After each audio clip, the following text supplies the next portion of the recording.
Welcome to the Space Dreamers Podcast, a Sue Madre production. 1, 2, 3, 4.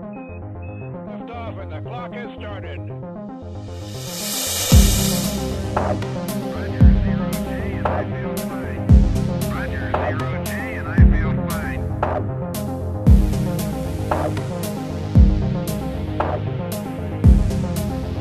Hello, everyone. Welcome to episode 16 of the Space Dreamers, guaranteed to jack you up. That was perfect. Listen, Heather, I've been meaning to tell you something. What? I'm not an alien. I'm discontent. Okay?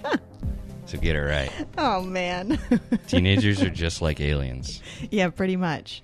So that was if you don't know, if you're not a child of the 90s, that was a line from a specific science fiction film called The Faculty, which you may have forgotten. It's a good one. It is a good one.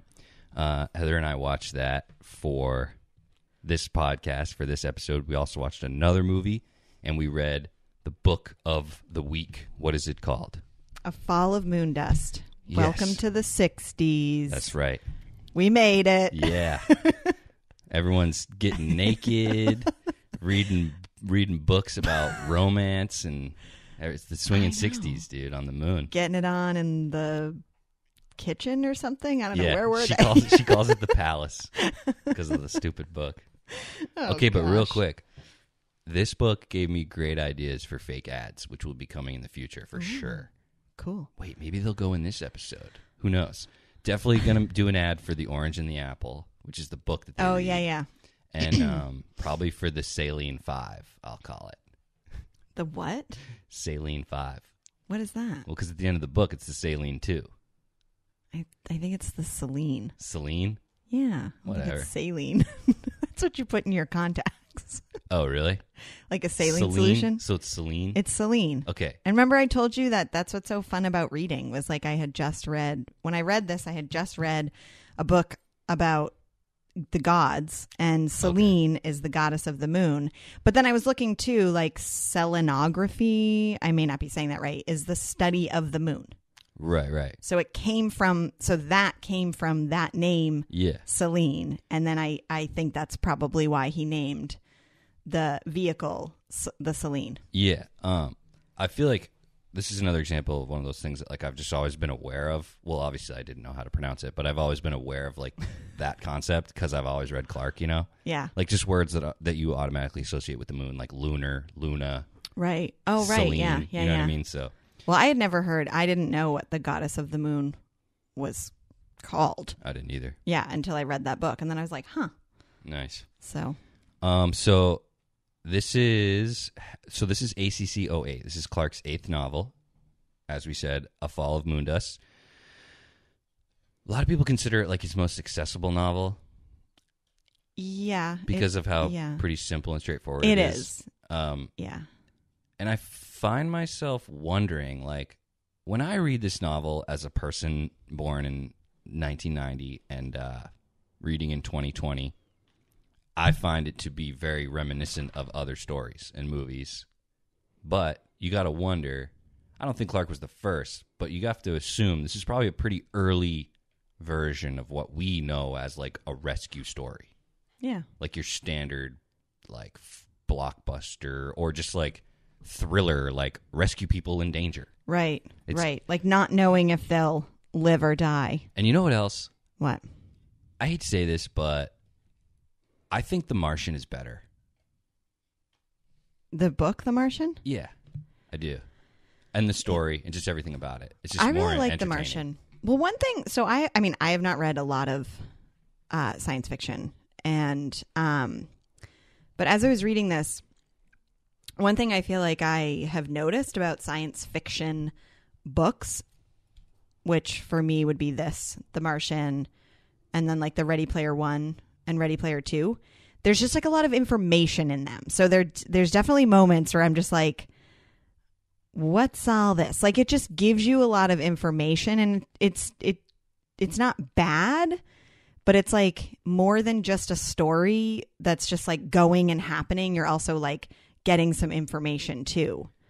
But I don't know how true. I mean, I think with The Martian, it's all probably pretty close to what really happens. Right. I don't know about this one. It's not very close. Well, I doubt it. Yeah. I mean, the very concept. I mean, this is definitely one of the Clarke novels that is the opposite of his ability to foresee reality in the future. Yeah. Because there's nothing really on the moon that's like what he describes. Yeah. Or as far as we know. But so you like The Martian better? yeah, I think what this book lacks is like a strong main character. Yeah. It doesn't really have one. I mean, Pat Harris, I guess, is the main character, but not really. You know, I think what The Martian does better is it cuts back and forth better to all the different moving parts. Yeah. I didn't really feel any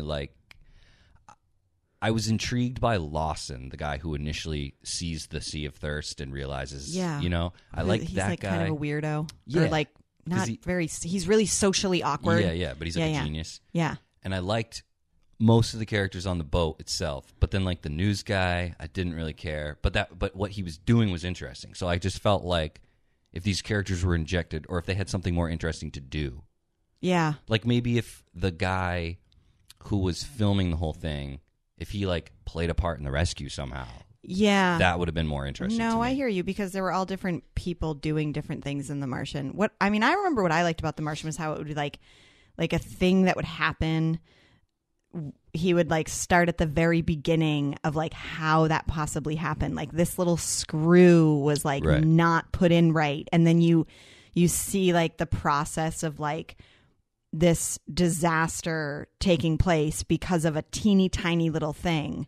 Yeah. So I don't know what that's called. I don't think that's foreshadowing. I don't know what that's called, but that was a really cool thing. Yeah. That they did. And Clarke definitely does it at least once in this novel when he explains, like, you know, I think one of the chapters in the beginning opens with, you know, I gotta have a reading of this it's like, you know, the thing that crashed Selene had been brewing for over 1 million years. Yeah. Like I like that kind of exactly what you're saying. For 1 million years, the bubble had been growing like a vast abscess below the root of the mountains.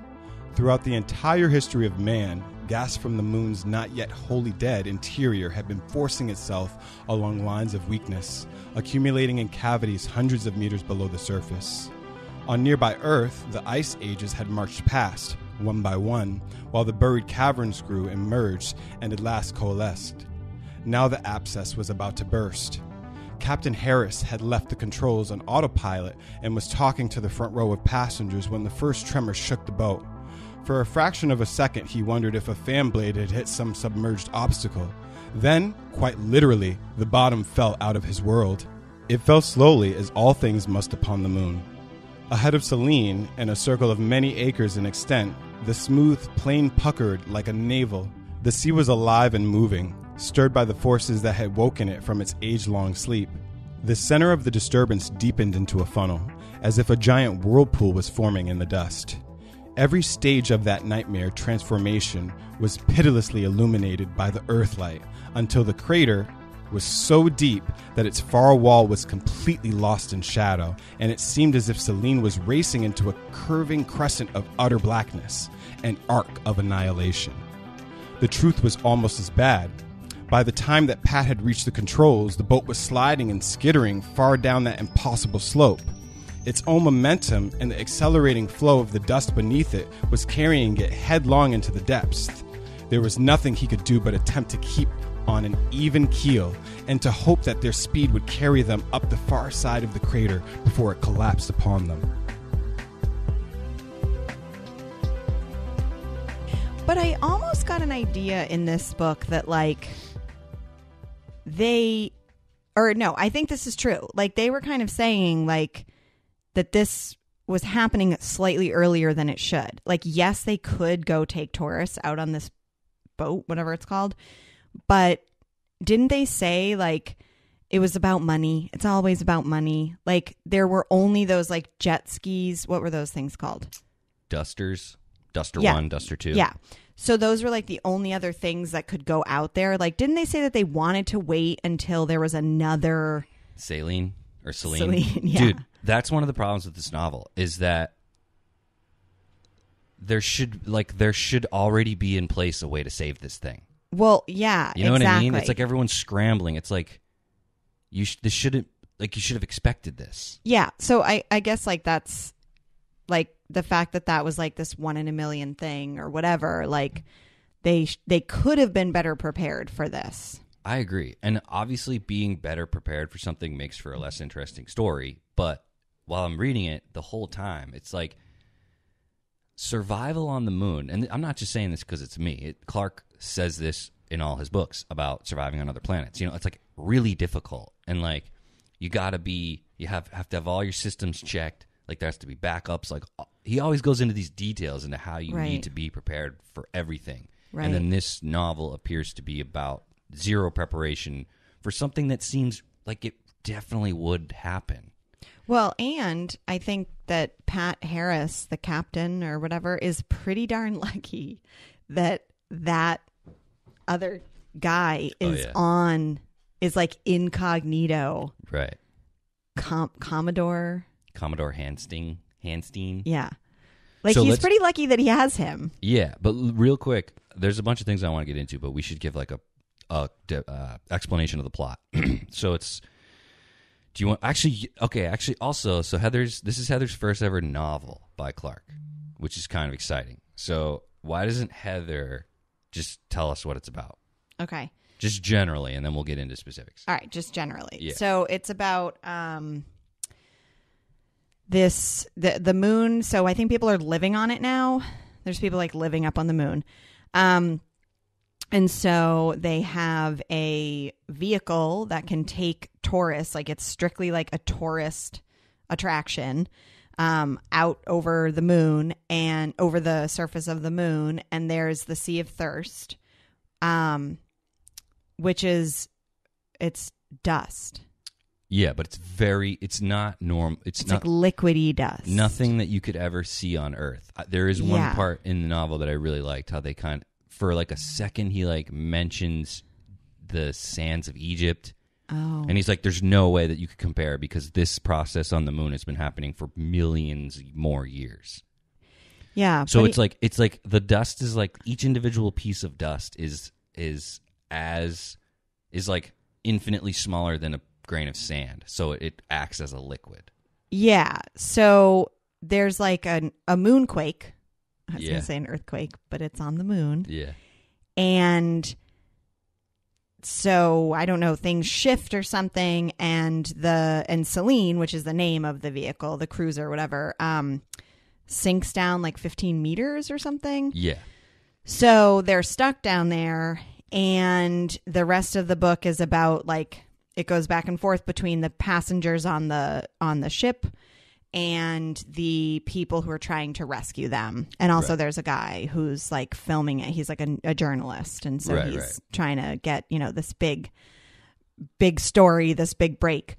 So it goes back and forth between like the people on the ship and like kind of what's happening with them. And then, and it's really hard to find them because when they sink, there's no indication of where they are. Like it just, everything looks, and at first they're trying to find them somewhere else. They think it happened somewhere else. Yeah, at the mouth of like a crater. Yeah. So then there's a guy who's taking like pictures. Yeah, so that guy, you're talking about Lawson, right? Yeah. So that dude I'm pretty sure he's in some kind of space station that is like right between the Earth and the moon. Okay, yeah. And he, I think, has an eye on both with telescopes. Yeah, so he figures out through like heat.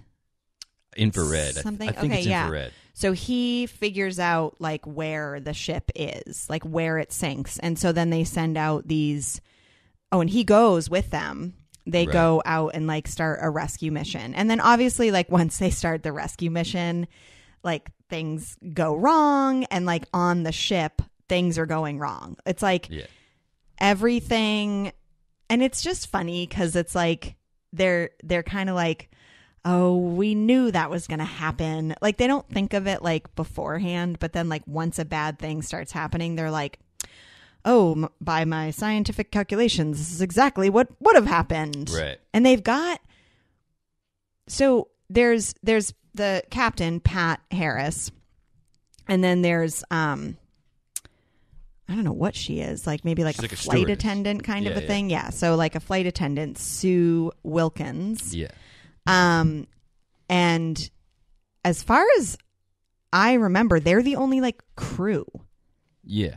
Well, because there's only 20 passengers. Yeah.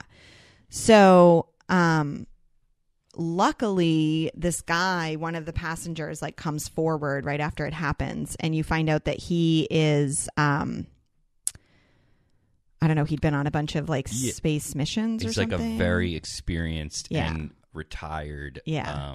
newly retired space. Captain. Yeah. I call him a Commodore. Commodore. He's yeah. been really crazy places. He's like the Yeah. best person you could have in this situation, basically. So then they have him. So he kind of steps forward and is like, "Oh, I'm going to help you with this." And he kind of like, I get the feeling he's like very charming and very like cool under pressure. So he just sort of like takes on the role of like, I don't know, just like making everybody feel better, kind of. Yeah, he's a leader. Yeah, And that's then, what you need in a situation like that. Like, isn't there some other kind of scientist too? Because There's like a he's few the one scientists. that I think he's the one that figures out like the heat. Maybe Mackenzie, the Maybe. guy from Australia. Yeah, is it him? Okay. Yeah, I don't know. But anyway, like I feel like that the only other people I feel like you'd have to mention would be Who's the guy who's doing the rescue mission? What's his? Oh, is he Lawrence? Lawrence. Yeah. Yeah. He seemed pretty cool. Yeah.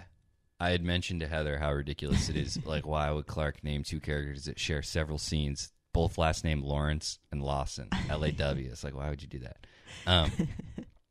But then there's also, like, interesting and funny, hokey, like, 1950s humor that happens inside the thing, Yeah. in my opinion. It feels just kind of light. Yeah. Some of the characters... Like, I don't know. That's the thing with Clarke, dude. Like, nothing ever crazy happens. Like, okay, while reading this book, Heather, did you ever think that anyone was going to die? No. Yeah. I assumed that they were going to... I mean... See, dude, that's a problem. I didn't ever think that any of the passengers were going to die. Like, Okay. I feel like I was maybe more worried for the rescue mission, but even them, like, not really. I mean, the thing about this book, too, and I feel like we've said this, or you have said this, everybody has said this about every single Clarke book. Yeah. But I could picture this as, like, a movie. And I feel like it's like... I mean, I can't think of movies right now, but maybe like Speed or something. Like there's all these random people like stuck on a bus that's Remember a disaster, and seeing how they interact Right. is very like, to me that's very entertaining. Like that would Yeah. make a good Wait, remember that movie? movie. Remember that movie Devil about the elevator? I didn't ever I never see saw that. it. I didn't either. Yeah. We should watch that for this or something. Yeah.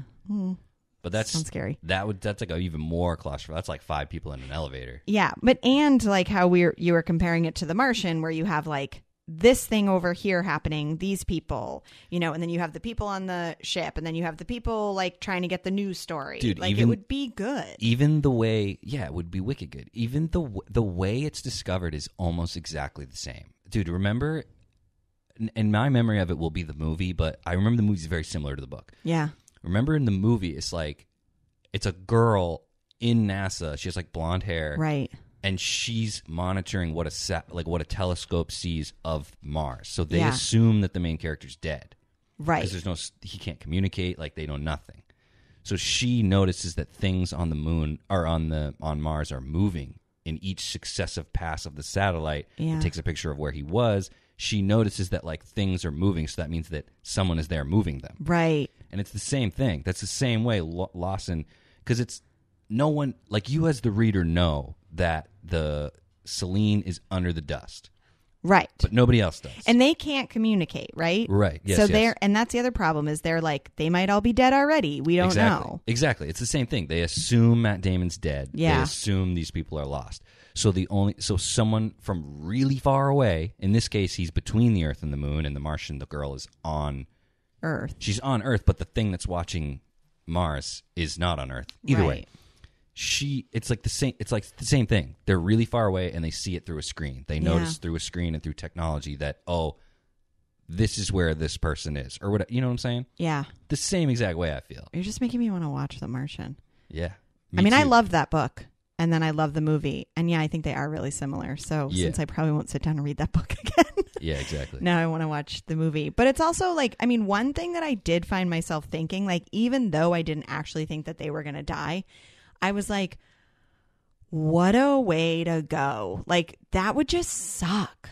Like, being stuck in a thing that's down, in dust. Like, that just sounds awful. It sounds awful. Just trapped until you die. And then there's problems. So, like, it's getting really hot in there, which I thought was funny because everybody, like, they were like, well, we're all going to have to take our clothes off. Like, I was like, what? Like, I just don't feel like it must have been real hot for them to do that. Yeah, of course. So why is it getting hot though? I don't remember why. I think because there's no way for their heat to escape. Okay. Because I think the heat from the thing is expelled into the vacuum of space normally. Right. But in this case, they're completely surrounded by the dust. So there's no way to expel heat. Okay. And then also, isn't there an issue with the oxygen? I mean, every issue you could possibly imagine does go wrong. I mean, that's the point. Yeah. But well. Oh, because eventually that's why they have to put everybody they have to make everybody sleep. Maybe let's talk about like the highlights. So like one of the highlights I thought was how they ended up being able to talk to the outside world. Remember? I don't remember. Okay, so you have to. I read this book like 3 weeks ago. Yeah, I was distracted with other work I had to do, so I had to push this back. So unfortunately, and I didn't take great notes. And I think the reason I didn't take great notes is because I read this as I would read any book, and I was just like into it and reading it, and I wouldn't remember to like take any notes on it. Well, but so I don't remember. You'll have to remind me. Okay, tell everybody. So Lawson ends up going to the moon. And they're on the dusters. So dusters are like jet skis. They're open. Yes. Like there's like a canopy for the sunlight, but it's like a jet ski on the sea of dust, and 2-man jet ski. So they go out, and he has this infrared tracker thing. All this is described in the novel, where they're looking for infrared. Another issue is that the saline goes down in the nighttime. Oh yeah. And the moon gets really, really cold at night and really, really hot during the day because it has no atmosphere to protect it. Gosh, sounds like a disaster. And a lunar day is 14 days.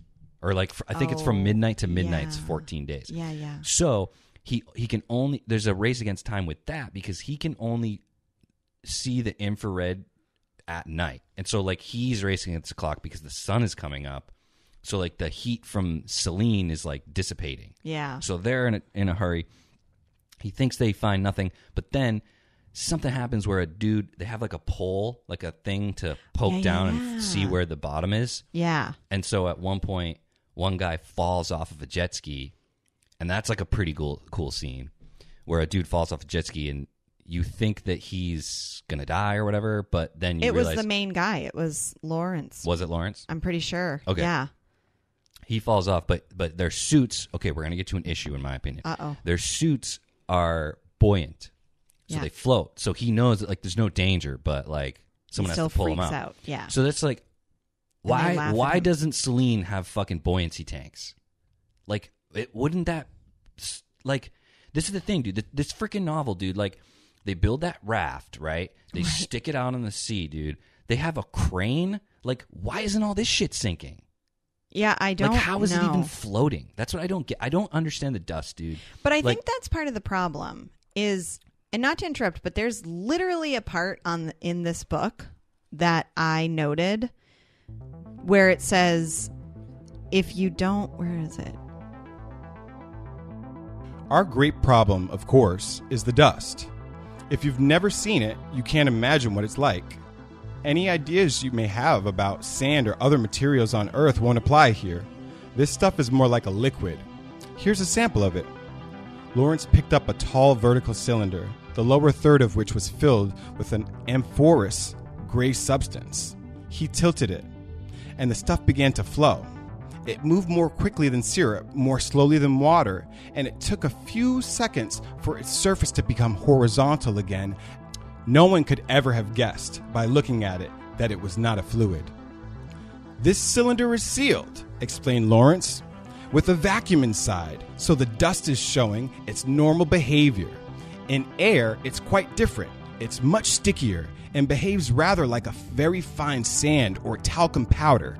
I better warn you, it's impossible to make a synthetic sample that has properties of the real thing. It takes a few billion years of desiccation to produce the genuine article. If you want to do some more experimenting, we'll ship you as much dust as you like. Heaven knows, we can spare it.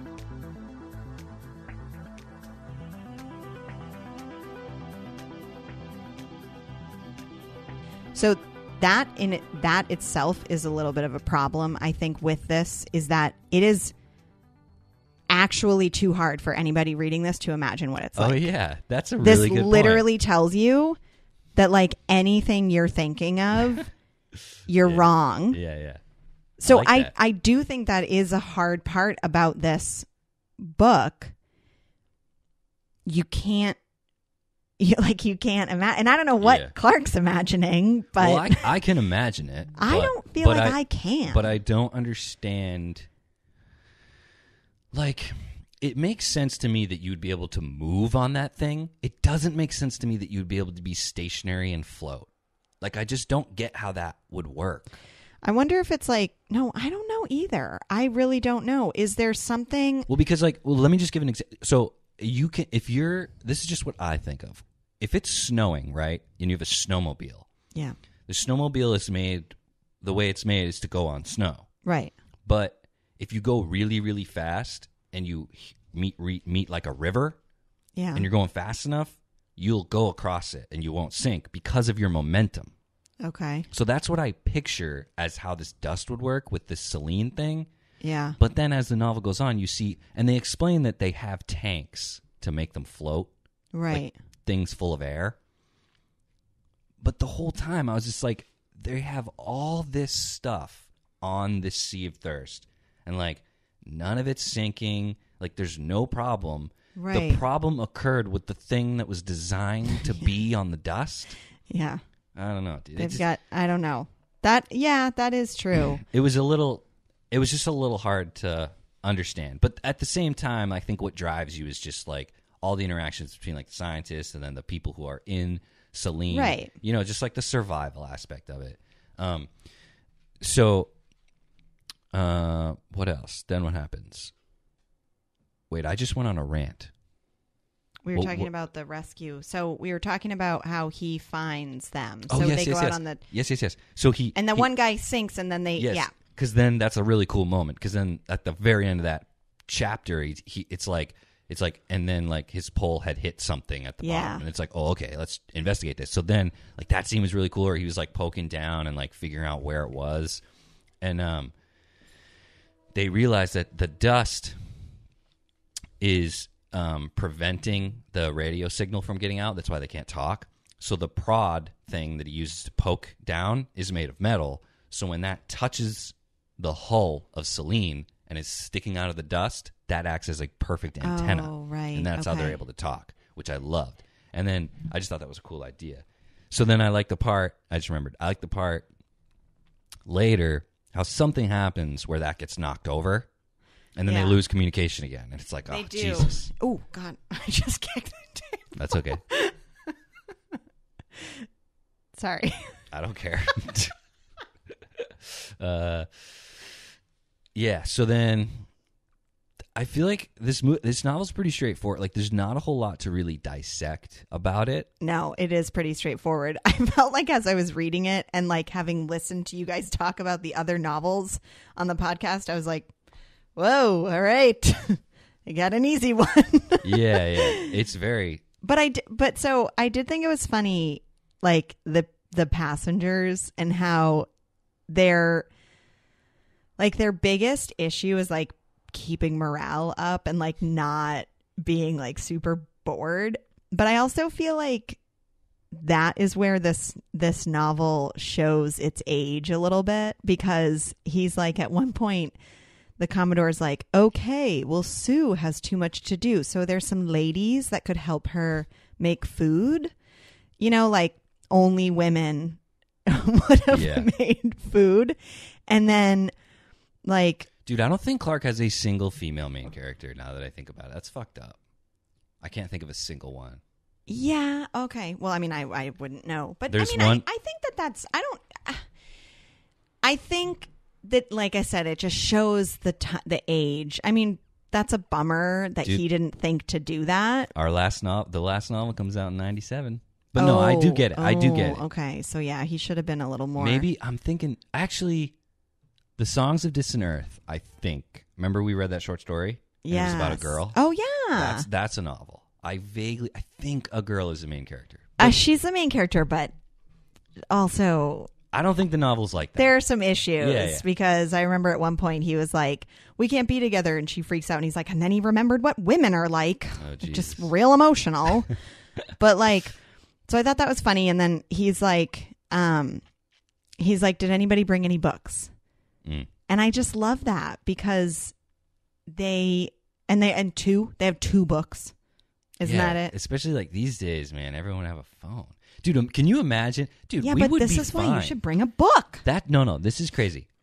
Modern day people in that situation would be perfectly fine, because that's what we do anyways. Yeah, but you We don't know sit if their and we phones are stare going to at- work. Yeah, Well, I'm just saying. Well, so I guess that's kind of what's cool about this, is like they had to sort of be together. They had to Right. entertain themselves like together. So there's a journalist on the Yeah. and she has paper. Right. So they make a deck of cards. Yeah. Like, how And then there's great is that? Yeah, and then there's those three dudes who are like, they're like, we want to do put on a play, and there's those three he guys sets in up the like back. an entertainment committee. Yeah, but then the three guys in the back are like, we'd rather keep playing poker.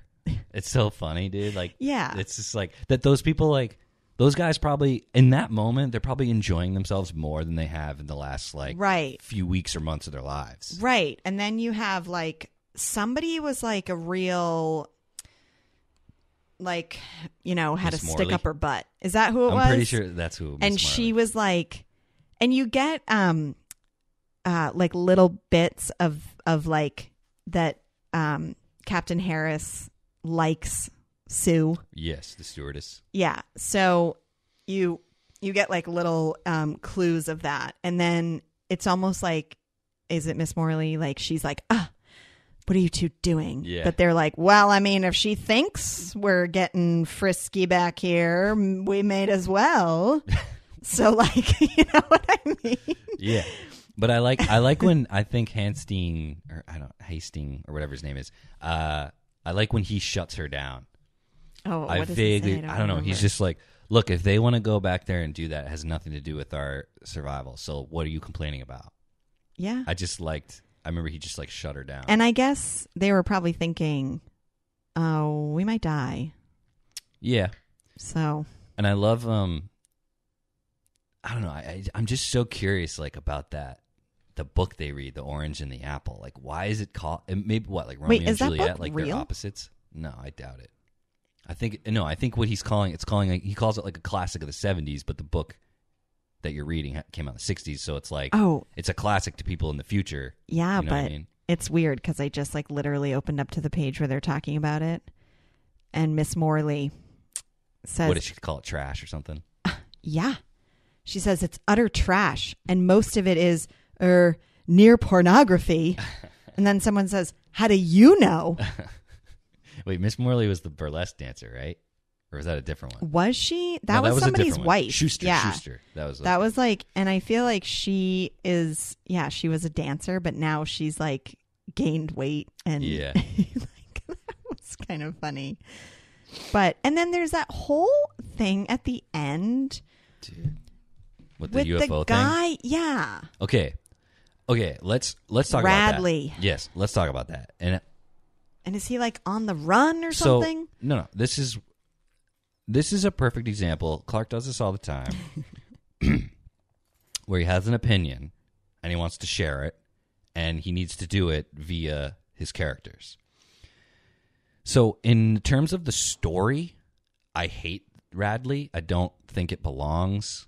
I don't think it's very interesting. Yeah. And it's too long. It comes at the end. But I love the sentiment that Clarke is basically saying people who believe in UFOs are fucking crazy. Like, they're not real. Like, just, you're all crazy. And I love that because I agree.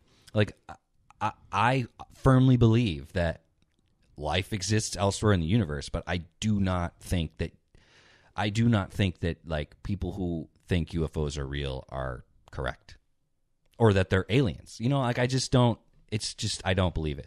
Yeah. It's akin to religion. It's like you don't know, you just believe. Right. So anyway, I love the sentiment. Like I agree with Clarke, everything he's saying in that part. Yeah. But in terms of the story, it's boring. Yeah, it and doesn't belong. And I feel like it just suddenly comes up at the end. But I wrote here that there's a detective who's looking for him. Was the detective on the ship also? Yes, because Yeah. that dude's being trailed because he illegally got the ability to go to the moon. Like they explain it. You need some kind of like universal like license or something to travel to Okay. other worlds, and he Okay. forged it in order to go to the moon because he's like this crazy conspiracy theorist about Right. UFOs. Okay. So that dude's tracking him just because he's doing illegal things, not because he's like actually involved with like aliens. Okay. Um, I wonder how it would be And- different, like that belief would be different if we were actually like living on the moon. Well, I think that's the idea in the novel, which does not reflect reality, is that they even say, like, Hanstein has, like, he's like, yes, I've seen things that can't be explained while traveling the solar system, but that doesn't mean they're aliens. It doesn't mean Yeah. they're flying saucers. And I think it's funny, in the book, they don't even know what the word flying saucer means. Oh, really? It's just funny, dude. It's like, yeah, because what Clarke is trying to do is show you like this perfect version of the future where people don't believe in hocus pocus like religion, UFOs, all the stuff that he poo-poos. That's his perfect version of utopia. He always does it in his novels. So that's the idea. But sometimes he like lays it on too thick. It's like, dude, these people like 100 years in the future don't even know the word flying saucer. Like it's not. There would be so many people who believed still. Yeah. Like, if you don't believe in UFOs and flying saucers, you still know the word. Flying saucer. That's like such a... Who 'Cause it came looks- up with the idea that that's what an alien ship would look like? Probably the first people to think they saw one. And They were like, said- it looked like a plate. Yeah, it looked like a disc. Yeah. Like, what? I don't know. The That's word... just... Yeah, I don't know. Yeah, but I mean, I love the word I love UFO. It is what it is, an unidentified flying object. Exactly. I mean, Keyword unidentified. Right. Meaning not that it's definitely aliens. yeah. Like little green men. But if you listen to this and you don't know me and you believe in UFOs, that's okay. I don't care. Remember what I said about if I was ever attacked by an alien, that like the first thing that would go through my mind was like, if I survive this, no one is going to believe me. Right. That's what I would think. It's kind of like in The Faculty. Yeah, nobody Remember? believes them. Dude, I love that moment in that movie where the Elijah Wood and Jordana Brewster are in the closet. Yeah. And they witness them basically attack Salma Hayek. And it's like, they saw it. Like, Salma Hayek saw it. She got attacked. Like, here's your proof. And then they run out. And then all three of them walk out because they're all the alien now. Yeah. So it's like, nope, no one's going to believe you. Yeah. Like, even though you saw it. Right. I thought That's it was how I would feel. Very cool. I'd be like, damn, if I live through this, people are going to be like, what happened? And I'll be like, an alien. Yeah, and they'll And be like, then, yeah, okay. yeah. Wait, It's going to be awful. I want to read this part at the end that is amazing. I love it. Shoot, I just had it. Doggone it. Well, while you're looking for it, I will say, like, for anybody who hasn't read any Clarke books, but you want to, like, this novel would not be a bad one to start with. Like I definitely, or just to read, maybe if you're not planning on reading more, because it does just read like a rescue. You know, it's just like a good story. I mean, like you said, yeah, I didn't ever think anybody was going to die who was on the ship. So I guess you're not like on the edge of your seat, but I don't know. It was kind of cool to see like how they overcame everything. So yeah, and I will say, even though I've read this book before, this is the second time that I've read it. Even though that is true, I still found myself at the end of this novel wondering, like, I'm not going to give anything away, but like, you know, at one point I was like, is someone going to sacrifice themselves? Like, yeah, how's this going to play out? Even though I'd read it, and I don't know if I've said this yet. I don't love this novel. I really don't. I think it's kind of boring, but yeah, it's a little bit. Yeah, I mean, it's a little bit boring. But just, I mean, it's not a bad novel. It's just, again, I've said this before. It's just not what I look for when I go to Clarke. Well, and I think that's why like this might be a good if you don't read Clarke already, and maybe if you're like me, like you've read some science fiction books, but you don't read a ton of it. Like this one's not bad. And if anybody out there is looking to make a movie, I think this would be great. I think you could like update it to this time. No, what you should do, and I was just thinking this, well, both for the movie and for the story, or if you just want to picture it this way, to just have it take place on a planet that we don't know anything about that could have this dust. Yeah. You know what I mean? Like if you just suspend the fact, because this is the thing, man, like this is, people at the time didn't know what the moon was going to, right. People thought you would land your ship and it would just disappear into dust. That's very weird. Into sand. I mean, if you don't know, you don't know. You know what I mean? But why would you think that? Well, because you can only look at it. I don't know. That's like pretty extreme. Yeah, I don't know why they thought that, but Clarke clearly did. I don't know. I mean, it's definitely a cool idea. I mean, yeah. Let's talk about these covers, though. Which one do you like the best? From yours to this one to... First of all... Wait, where's this my one's... other... I don't know. Here. This one is... No, I have the same one as you. Yeah, but it's except green. So mine tell is me green. which one you like best. Take all three. Oh, my gosh. Oh... I kind of... So I don't feel like there's the spaceship that's behind this gentleman really looks anything like what I would imagine Celine looking like. And it's also not buried. It's like half buried. Is it? I think so. Okay. And then I don't know who this guy is. Yeah, but he that doesn't look cover- like anybody in the book. The cover of the SF Masterworks edition is garbage, and I'll say that straight up. This one is super cool. What is that back there? Is that Earth? Yeah. Okay. So this one I like because the Celine, this totally looks like a tourist. It looks like a big, huge cruise ship. Yeah. So I like that one. Check out my Instagram at the Space Dreamers to see the book that we are talking about. There's one that when you look it up on Wikipedia, it's like really cute. Have you seen it? Yeah, but let me see. It's like now. a little baby. It's like a really simplistic drawing of Yeah, but this I love it. It's little weird red. that it has like a fin. It looks like a plane. You see the thing in the back? Looks Yeah, weird. and it's cruising. Yeah. But I don't know about those like things in the background. Like Like, this those are the looks more mountains. like what? Yeah, but those don't look like mountains. Well, yeah. it's This like looks more like. Except, what is this thing in the front? I think that's just. When I first look at it, I in the think it's like foreground. an animal. I'm Wait, like, let me see. oh. Can you see? I wish you could see like the rocket up top, looking down. I don't like that thing in the front, but otherwise, I really like that one. I also think I like the name of this book, A Fall of Moondust, but it almost, to me, it almost sounds like a fantasy. Like Moondust just sounds like very... Sounds like some Neil Gaiman shit. Yeah, well, yeah.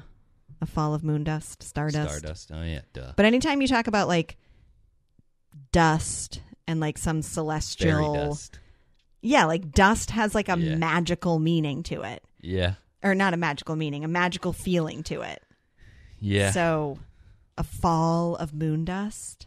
What is It's falling. not even falling. That's what I mean. It's a cool name, it's though. I called do like it. A geyser of Moondust. I remember that part with the geyser. I don't know. What happened with the geyser? Wait, okay. I do want to talk, even though I said I don't really like this novel. I love the part where, remember how they get them air? One of the big issues in the novel is that they have to get them air. Yeah. Like the first, I remember, okay, so they're racing against time initially because they're running out of air. Right. Because they have enough food and water to last them, they say, like a week or whatever. Yeah. But the air, it's like, whatever, like 48 hours. Well, they're also nervous that they're going to cook. Right. But, so the first issue is that the people up top, once they discover them, have to get them air. Right. Once they give them air, once you get air, even though you're still stuck and you could still die, you're given More an time. additional like 5 days Yeah. to potentially get out. So they drill. Oh, dude, that scene was so good. And it was so fucking reminiscent of another really good scene that Amy and I loved in the Deep Range. Remember when they're running out of oxygen? So this is another cool part where they put everybody to sleep with those things. Because when you sleep, you use less oxygen. So that whole scene is really cool. And then, so they have to drill a hole in the roof. Yep. But keep the drill bit sealed so that the air in the saline doesn't escape. But so then they have to tell him when to unscrew it once their end is hooked up. Yeah. So, but he's so stupid from lack of oxygen that scene is just so intense. He's trying to unscrew it while the people up top are like, "What the fuck are you doing? Right, Dude, stop right. doing that." Yeah. Because if he unscrews that thing, then everyone dies. But he's so stupid because he has no oxygen in his brain. Right. And he's literally falling asleep while he's doing it. Like, that's one of the things that saves them, is that he's so weak he can't unscrew it. Yes. That whole scene is so good. And then something he does, I think, is what causes the reversal. I think he does that. I can't really remember. But something causes a vacuum. Something causes the air and saline to exit. Yeah. And so it causes like yeah. a geyser on the moon. Doesn't Or in the dust get sea. in at some point too? Or is that what they're trying to be careful of? Because then like Lawrence, is that who it is? Yeah. Has to go down like a tube. Well, yeah, so that's how they get them out. They have to create a vacuum. Yeah, like that part was pretty cool. And then it's like on fire. Or the opposite of a vacuum. But yeah. Well, yeah, at the end, like every stupid story like this, it's down to the very last second, and it's so ridiculous. It just gets, like if they didn't get them out when they did. Because someone's like, excuse me, but this wall is on fire. Yeah, and then like I just remember there's one description of Sue Wilkins right before she goes up. The dust is up to her waist. So it's like you guys literally did it at the last second. Yeah. After being like, we have enough food for 5 to 7 days. We'll be fine. Well, because like I said, it's like all of these things that they don't think of. But then as soon as they start happening, they're like, oh my gosh, that's right. Yeah. We didn't even think of that. The But whole- scientifically, it makes so much sense. Yeah. So like you'd think that they would be like, okay, if this baby goes down, these are all the problems that we're going to have. We got to have some solutions. Dude, you would think that they They should just ridiculous. have suits. Yeah. Or that's like a boat has life rafts. Yeah. So that's part of the problem is that but I think that they were rushing. They were like, we need to get this going because we got to make some money. Yeah. It's I don't know. I forgot that I'm ranking these. I don't know where I would rank this one. I've never really loved it. Yeah. It also, I know it's not realistic, but it feels like you're reading just a regular story. Like there's not that, I mean, yes, obviously the whole idea of it is not true. Right. But you don't, while you're reading it, you are like totally buying it. Like you're just like, because I think it does just remind you of like, you know, an airplane being in some kind of crisis mode, a boat being in some kind of crisis mode. Like it could be so many other things. Yeah, like that movie, The Towering Inferno.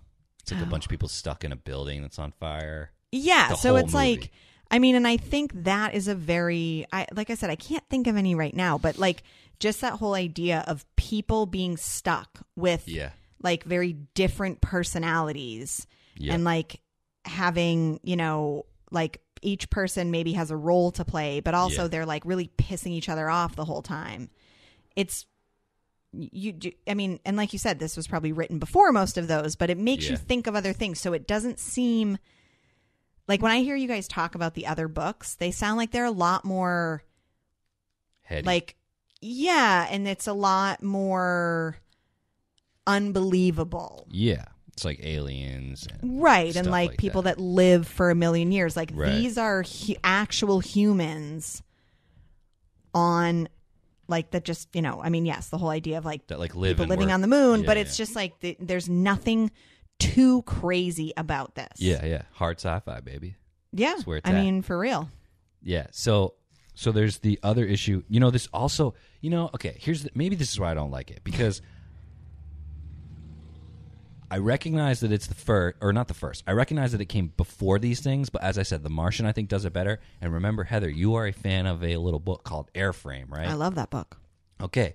Remember, there's the whole journalism angle in that book, Yeah, that's where just, there's someone just, but like it's that. just a better book. No, I know, but like that whole journalism thing is a million times more interesting than the dude in the rocket with the camera in this book. That to me was not interesting at all. I like did not care about that guy. Yeah, that's my point. Is like I wish that he had done something like, Or just not been in the story. well, because there was the cool part where he was like, "There's not a single news agency in the solar system that can get to this spot in less than 48 hours. I'm going to be there in 6." Like I like that whole like opportunistic, like we're going to film this it's thing. so journalist. It's so journalism. Yeah. I mean that, but like, because I mean, wasn't he also thinking like if everybody dies, this is also going to be like a crazy good story? And I feel like, especially in pop culture, like journalists not caring if people die just so they can get the best story is like very much a theme.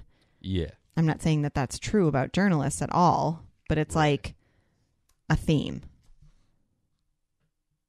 Okay, wait. I want to read this one part. But my favorite Clarke-esque, like amazing, beautifully written passage, pretty much like, there's not that many in this novel, but there's one that I love.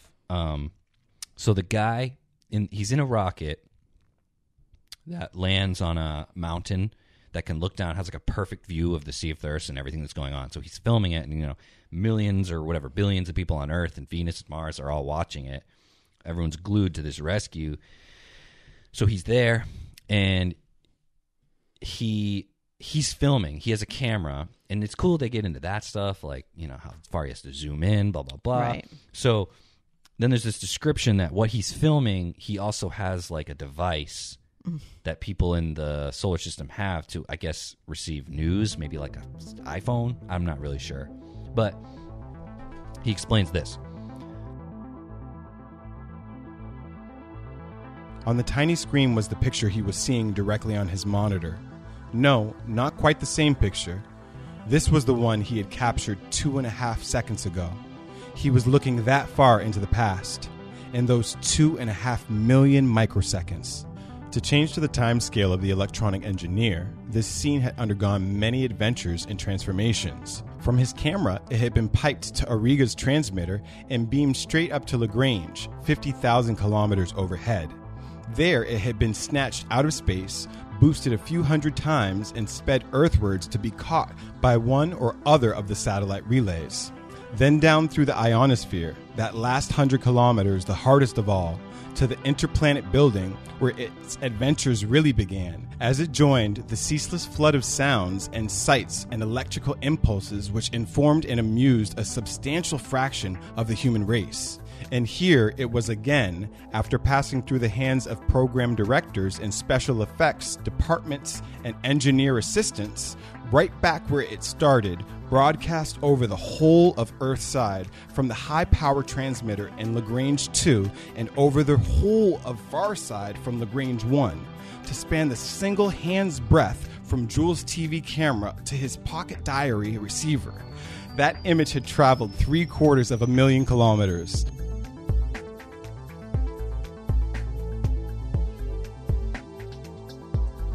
And Clarke, I just think that line is amazing, or that paragraph is amazing. Although at the same time, it's not necessarily realistic because I don't know if now that's how that would work. Because I'm not really sure. But I just think it's amazing that he can break that down and explain that. It's just so cool. Yeah. Like, dude, okay, this is not sci-fi, but have you ever seen the film Lord of War with I don't think so. Nicolas Cage and maybe Jared Leto? No, I don't think I have. It's about a arms dealer, like Okay. a black market gun seller guy. Yeah. And the opening scene starts with the opening credits of the film follows a bullet from when it's made. Oh. From the moment it's made, like the beginning, to when it shoots a fucking kid. Oh, God. It's horrible. Oh, no. And it's, you know, it's just saying, like, this is what arms dealing is. This is what war is. You make a weapon, you make money off of it. It enters the heart of a child, and the child dies. Yeah. And this is the activities we Earthlings engage in. Yeah. So, that was cool. I just like that whole, you know, tracing the origin. And then you can imagine that everybody would be glued to their TV to find out, are they going to make it? Are these people going to get out of that ship? Yeah. It would be a pretty big deal. Definitely. It would be big news. Oh, yeah. But, yeah, I feel like at the same time, I don't know. I feel like that kind of shit must happen all the time. Well, I think he makes that point that this stuff does happen all the time, but there's not cameras around. I'm pretty sure he makes that point. Yeah. That space accidents happen, and we all know about them, but, oh, my God, now we can watch it like it's on TV, live. Yeah, which is kind of awful. But it's also, I don't know, it's like real life now. Yeah, no, exactly. And Clarke is very interesting. I probably brought this up on the podcast. He has very interesting ideas about television and how it would be used because he was alive when it was invented. Yeah. Saying that it should be used for educational purposes, but not for advertisements, which that's what it is used for now. But like these days, I wonder what he would think of like all of our social media and stuff and like how that can interfere or be different. Yeah. I don't know what. I don't know. I mean, he died in 2008. I mean, he might have had an iPhone. Yeah. It's pretty crazy that he helped invent like a form of radar and he lived to potentially own an iPhone. But that's what, I mean, I've talked to people about that before. Like in my lifetime, like I feel like there's been such a shift. Yeah. I mean, like I remember not even like having cable. Yeah. Okay. And then like I remember like what computer games used to look like. Yeah. And then things have come so far. Yeah. And I mean, it's like, and I'm not that old. I mean, and then think about like mom and dad, like people their age, like how much change they've seen. It's insane. It is so insane. And it's not that long. I remember when I bought my first HD TV, it was like a big deal. It's really crazy to see how far things have come. Yeah. It's interesting. And it must have been even crazier for someone who knew about this stuff and see how far like space travel has come. and like we consider, I feel like even today, I don't know, it's crazy to read these novels and think that just his hopeful view of space travel, it's like, you know, it's 2021 and like just in the news now is that China launched a rocket and it crashed coming back. Like we can't even fucking launch and land. Yeah. But it's also interesting to read like, you know, this novel and then this be the future from the novel. We're in the future right now from this novel. And then to think about like how I was saying like reading the Ready Player One books, like how will those look, you know, in the future? Like what from that might be true or might not be. Like it's just it's weird, I guess, to like read things that are, you know, old, us now being in the future, than reading things that are new and not knowing what the future is going to be like. In that case, Heather, I would love to do a bonus episode with you about Snow Crash. Snow Crash you've told me about that before. Is Ready Player One 30 years before, or 20 years before Ready Player One was written. And then you can actually see that what he was writing about in the early 90s is how we're very close to how we're living now in terms of like video games and an online experience. Yeah. But it's also, amazing. You know what's crazy is when the last episode that I listened to with you and Mallory, and you were talking about that thing that's like the virtual reality. Yeah. And there's a whole part in Ready Player 2 that's like literally that exact same idea. So, I mean, he really? must have that, what is that guy's name? Ernest Cline. Yeah. He must have been familiar with, Clarke's work. Yeah.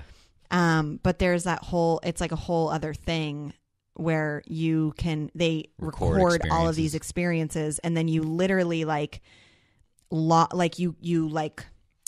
I don't know, your thing goes like into your brain. Nice. And you can only be on it for so long before it will start to like negatively affect your brain. Okay.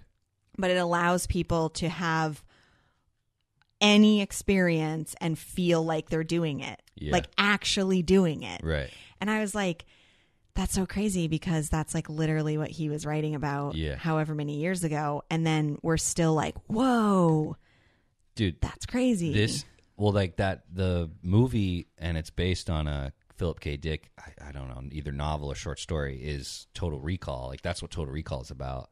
Oh, it's yeah? about they can implant the memories of a vacation in your head so that you feel like you went and did this amazing thing. And you have the memories of it, but you didn't actually go. So it's like far cheaper, you know what I mean, to have these amazing experiences. But then people obviously, like in Ready Player 2, they get obsessed with it, and nobody wants to like live their life. I mean, I think that's what was happening in Ready Player 1 anyway. Right. When they were in the Oasis, like you could be anything you want to be. Yeah. But in this takes it a step further. And I think that is scary. I think that's also social media, because I mean, if you think about it, on Instagram, yes, you're showing yourself, it's not like an avatar, but that's one of the problems people have, is like people only show like what's perfect about them. Like I think if that were to really be invented in some way, people 100% would live in that world. They would like. I probably would rather live in that world right now. You could do crazy shit. I'm down. Yeah. I might get lost. I'm just saying, like, I'm a gamer. Like, I'm one of the kind of people who would get addicted, I think. Yeah. But I don't know. But I think it's interesting because in Ready Player 2, there's a risk to it. Like, you can only stay logged in for a certain amount of time because it's going to mess up your brain. Right. So, and that ends up being like a bigger part of the story, but it's like, what would you risk to do that? I guess. I don't know. It's just kind of interesting. It will be interesting to see what happens. I mean, who knows? Maybe somebody is somehow developing this. I don't think so, but what, VR? No, but like a more immersive VR. Michael Crichton wrote a novel in 1991 that's all about, well, it's about something else, but the people involved work at a company that's what they're developing is VR. And so like, and this is like early 90s, and he describes a lot of things in that one that did eventually kind of become true about like gaming and like online avatars and stuff. But, well, I was going to say that's the only that novel is about like legal stuff. Oh. But that's the only sci-fi moment in that whole novel, is at the very end, he goes into their like prototype VR thing. Yeah. And like, he just describes what that's like and figures out something to do with like the mystery via doing that. Yeah. But it's just a really cool scene because it's the only sci-fi thing in the whole novel. And it's just cool the way he describes it, man. He describes like when you're in the VR, if you see someone else who's also in the VR, like it's in a prototype stage. So they have like their employee photo is like just stuck to the face of the VR of the person. It's just like a shape of a human walking around. That's and it's like their employee photo is just taped to the face. So that because it's prototype, you know. Yeah. So it's just like the way you would know if you're in the VR, like who is who. Yeah. It was really cool. This is like very primitive version of what like became VR / online gaming. Yeah. Very cool. Crichton is my homie. I very much want to do a podcast about all his books, but I've only read one of his books, Airframe, but it was absolutely awesome. And I Yeah. feel like it taught me a lot about airplanes. yeah. And maybe I should be like more afraid of them after reading that book, but I'm kind of less, not that I'm afraid of flying, but I feel like it kind of made me feel better. Really? Yeah, because it's just, they were like, one of the biggest things I learned is that planes just fly themselves. Oh, yeah. Like, that's huge. Definitely. And so they really are made to do what they're doing, and they're Yeah. safe. It's only when like other little super weird things happen. It's like, and people neglect like safety checks and Right. stuff like that. yeah. But that's definitely major recommendation from both Heather and myself for Airframe. I read every Michael Crichton novel and I ranked them because I'm weird, and Airframe sits firmly at number 3 Oh, out of 15. But good. even so, looking back, like it's still one of my favorites. It's Yeah, still it's really, very really much good. like ingrained in my memory.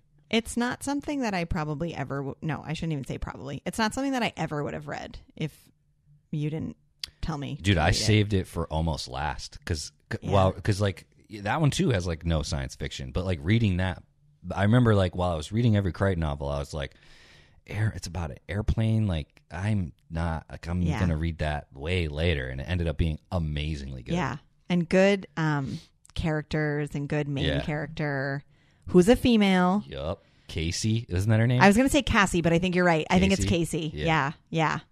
Anyway, that's a good book, but we don't want Michael Crichton getting too much into our Clarke time here. Yeah. Wait. So let's address what people said on the Facebook group. Oh, okay. I saw that you posted that, but I Yeah. didn't see. Nobody had answered. Nobody had said anything yet. I have a few comments now. Most of them are pretty similar. What do you think they all say? Oh, the comments. What do I think they all say? Yeah. What do you think these other Clarke fans say? That it's probably like a little more simple than his other books, not as like in depth, not as many ideas. And that it would make a great movie. It would make a great movie. Yeah. So let's see. This is someone named Hadrian says it's Clarke's most accessible novel, and with the deep range, it's the most human. However, it has much more powerful plot than the episodic deep range. I disagree completely with that, but that's okay. In fact, it's an almost perfect disaster novel, and you're almost tempted to ask if Paul Gallico had read it and lifted a few characters from the Celine's passenger list to put in the SS Poseidon. You know about the Poseidon adventure? Well, yeah. About the boat? Yeah. So he's just saying they're very similar. Oh, okay. And then he said, you can understand why Clarke and McQuitty wanted it filmed. It's very cinematic in terms of narrative and casting. Indeed, it made a fine radio play in 1980, which may well be the best dramatic adaptation of a published Clarke work. Somebody make this into a movie. Yeah, it couldn't be that hard. Somebody else, Gordon says, couldn't agree more that this would make a great film. Of course, there are no space battles or big explosions, so it might not appeal to the average viewer. No, it would. I think it would. Yeah, I mean, who's The this, Martian. Gordon? Hello, The Martian. Yeah. The Martian was a huge success. It was nominated for Oscars. I get what Gordon's saying. Just you'd have to market it as exactly what it is. Yeah, and you Because just we'll get into bad marketing, in my opinion, about one of the movies that we watched for this yeah, podcast. But you'd have to market it as just that. People would love it. yeah, I agree. The tension is in like the rescue and the group of people in the ship. And can you imagine the moments of like the end of this would be, the end of it would be so good. I feel like that's where in film form you would be like, oh my gosh, like yeah, the music. what's going to yeah. happen? Yeah. Someone named Roman says would make a good film. The bit when Hanstein puts himself to sleep would be funny little twist if this were an action sci-fi. I remember that part. Remember when Hanstein, like, I feel like you think he's going to do something to someone else, but then he just puts himself to sleep, like, instantly. Oh, okay. I don't know. I mean, I do agree because it is kind of like because he's like the hero, and then he goes to sleep. Yeah. Remember? All right. And then last one, someone named David says, an excellent book would make a terrific disaster movie. It was done as a BBC Radio 4 play a long time ago. I used to have it on cassette. So, Wow. Heather did agree. Did you agree that you'll read or listen to that? Yeah, sure. Okay, so we're going to do a bonus episode next week.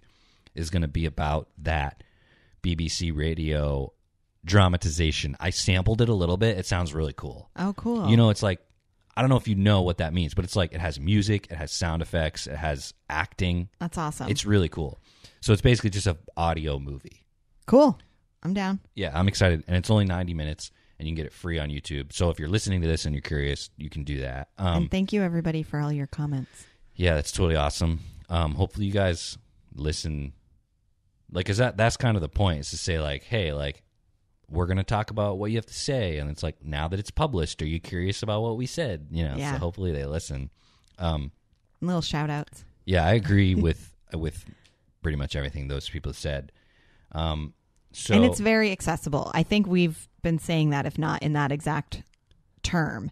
yeah, Very accessible. It's very human. I think we were saying that too, and somebody said the same thing. So yeah.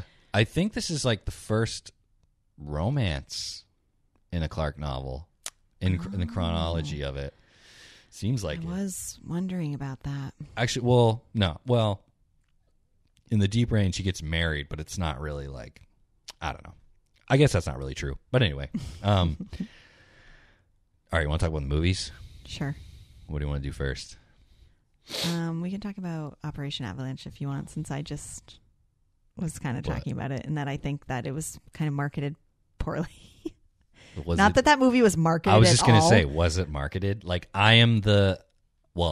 before I watched it, I thought that I was the perfect audience for it, and I'd never heard of it. It came out 6 years ago. You know what I mean? Like, I'd never heard of it either, so I literally typed in, I think, like, what's up, Space Dreamers? I'm so happy that you've made it this far into the episode. But real quick, you've been hearing this whole time about the Selene 1. You ready for the Selene 5? Don't ask what happened to 2, 3, and 4. The Selene 5 sets sail this winter. Celebrate Christmas on the moon in one of Pico Valley's best hotels. While you're here, take a ride on the Selene 5, the smoothest ride in the solar system. The molten rivers of Venus are too rough for a great many folks, so take the easy way across the Sea of Thirst.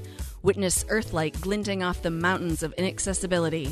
Listen to Roy Harris, great-grandson of Pat and Sue Harris of the famed Selene 1, tell stories about his grandfather and that harrowing rescue down under the Moondust. Book your cruise today and sail the seas of dust. Complimentary copy of The Orange and the Apple provided upon arrival.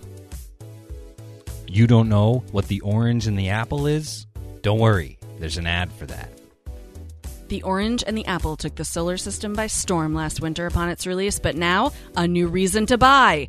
The intense rescue of the crew and passengers of the Selene moon cruiser last month could not have been pulled off without a copy of The Orange and the Apple. Some complain of the book's gargantuan length. Some complain of the sappy romantic dialogue. Some complain of the 50-page sex scenes. But few upon the doomed Selene complained when the tome plugged an oxygen leak and saved everyone aboard. Buy your copy today, now with reinforced backing front covers, so you're never without something to stuff into a dark hole.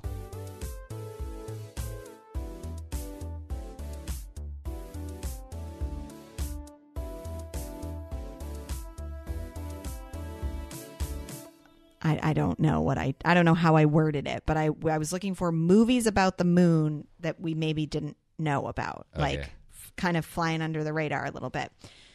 So this one was on the list, and the way that the trailer is, it seems like a mockumentary, like a comedy, and that's like not what it is.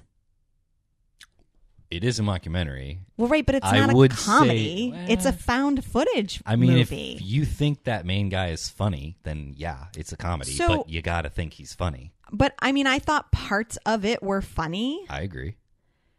But I also feel like it's one of those movies that like starts off one way and then like ends differently.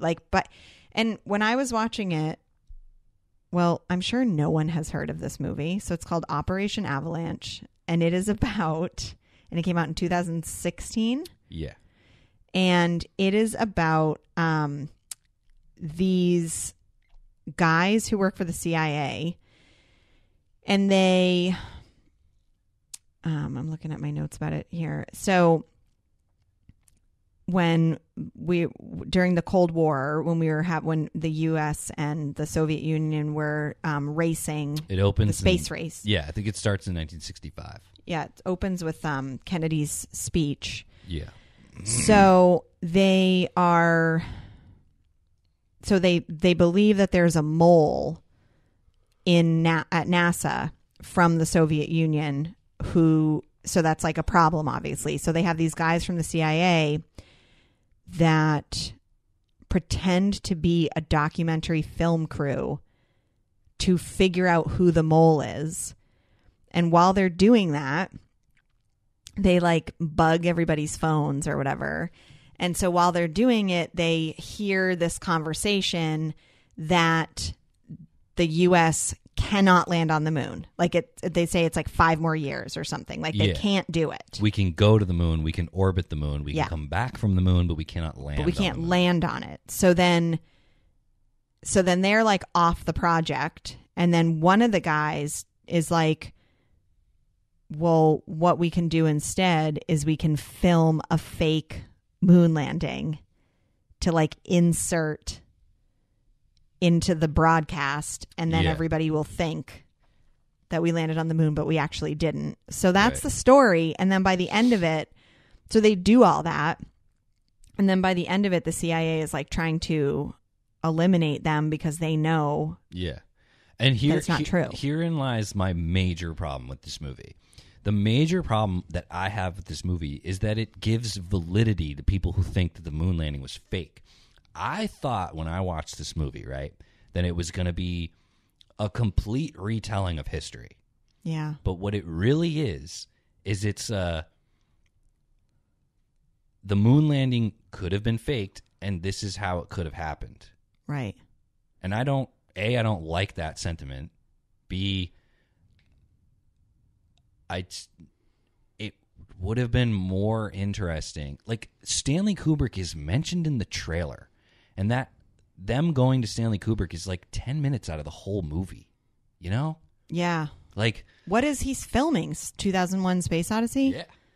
Which Yeah. that was cool. Like, those scenes were sick when it showed like the actual set of 2001. As someone who loved the movie, like, I recognize, like, I look at it and I go, oh, that's 2001. I know exactly. Which what is scene probably that why I just had to assume it was that, because I've Right. never seen that movie. But I was like, I'm sure that's what this is. So,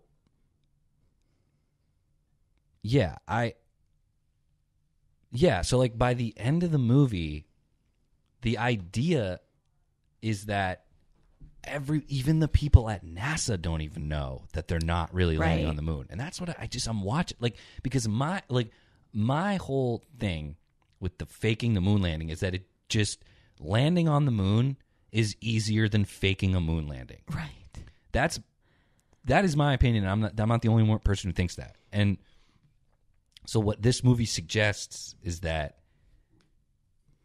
like, that you could trick all these people. I just don't believe it. I don't buy Right. it even a little bit that you would be able to do that. Yeah, I mean, it is. It also, it's weird because these guys don't know what they're doing. Like, they don't know what they're doing, and they're like making it up as they go along. And you'd think that if they really were going to fake this, they would have people who like were actual filmmakers. That's what I'm saying, dude. Like, it's That's weird that this guy just like figures all of this out. Yeah, I know. I was just thinking while watching it that I wanted it to be like a full, like, everyone was in on this Yeah. idea, where it was this. It was framed. Obviously, they're not saying this actually happened, but it's framed in a way to say that, like, yes, like the conspiracy to fake the moon landing. This is how it could have happened. Right. But it's like, I'm not really interested in that. And that everybody that knew about it was killed. Yeah, and I mean, that's the thing, dude, is one of the reasons, in my opinion, there's just logistically, like, if you just stop for 2 seconds and you think about logistically actually faking the moon landing and having everyone at NASA know about it, there's just no way that you can do that. Yeah. Too many people. But if you take the approach that this movie takes, where not even NASA knew that everyone who worked in NASA at that time, I mean, was under the impression that we landed on the moon, but Right. we didn't. I just don't Right. buy it. Like, I don't think, certainly not today, I don't think the United States government is capable of things that are that complicated Right. and pulled off that well, as we've seen. Yeah. The United States, we fuck up everything we ever do, like, for the first time. You know? Like, it's just, 2020 is a really good example. Like, we're Right. not prepared. We cannot do things on a big scale well. Yeah. Maybe it was easier in the 60s. I doubt it. But Well, and remember what their backup plan was? If they couldn't shoot it, they were going to shoot down the Apollo 11 and blame it on the Soviets. yeah. Like, oh my God. Yeah, that That's awful. yeah, that part in the movie though was cool. Like, there were definitely moments in the movie that I was like engaged. Like, I was like, "Oh, that's cool." But for most of it I was just, and also, dude, I mentioned this while I was watching it. Like, I remember, like, every scene in that movie is the same. The main guy is really excited about I know, something, yeah. and someone comes up and pops his bubble. You know what I thought was Every single scene is like that. You know what I thought was funny when they were doing like the test shoot, and he had the friend who was like pretty reluctant about the whole thing, That guy like sucked, in dude. the spacesuit, and he was like, "You outta have here, to dude." leap, Yeah. like jump," and then Yeah. he was like showing him how to walk in the suit, and it was like jumping, and then just like that part was funny, but in the end it's like a total thriller. It's like Yeah. that whole car chase was The really car chase was cool. pretty And then good. when he went over to his friend's house and opened the garage door and his friend was hanging, I was just like, oh shit. Like, The this movie, is- yeah. That was far enough into the runtime that I'd lost interest by then. Well, So I yeah. remember seeing that and being like, that's kind of interesting if I still cared. But like, But I think at that point I was like, oh, this movie is like just different than what I thought it was going to be, and different than like the beginning of. I think it almost would have been better if it had just been like a comedy and been funny. I don't know. I agree. I just think like, yeah, I think you keep the sinister tone. Like, you keep stuff like that guy going, yeah, if this fails, we're just going to shoot down the Apollo rocket. yeah. Like, keep that stuff. But then, yeah, when people start dying and people getting shot, like, got people shooting at each other, it's like, And I kind of, maybe it's because I wasn't really into it, but I was like, I found the end like a little hard to follow. I got a little mixed up with like who was who at certain points. And truth be told, I was starting to fall asleep by the end of the movie. yeah. The one So godsend is that movie's only 94 minutes. it is Which short. was nice. And it, I think it like premiered at Sundance. That is like a total Sundance movie. Like, I can imagine that was like, I can just imagine that Yeah. at the Sundance Film Festival, like people watching it. And it was probably cooler to watch it in that sense Yeah. than to watch it at home on your own.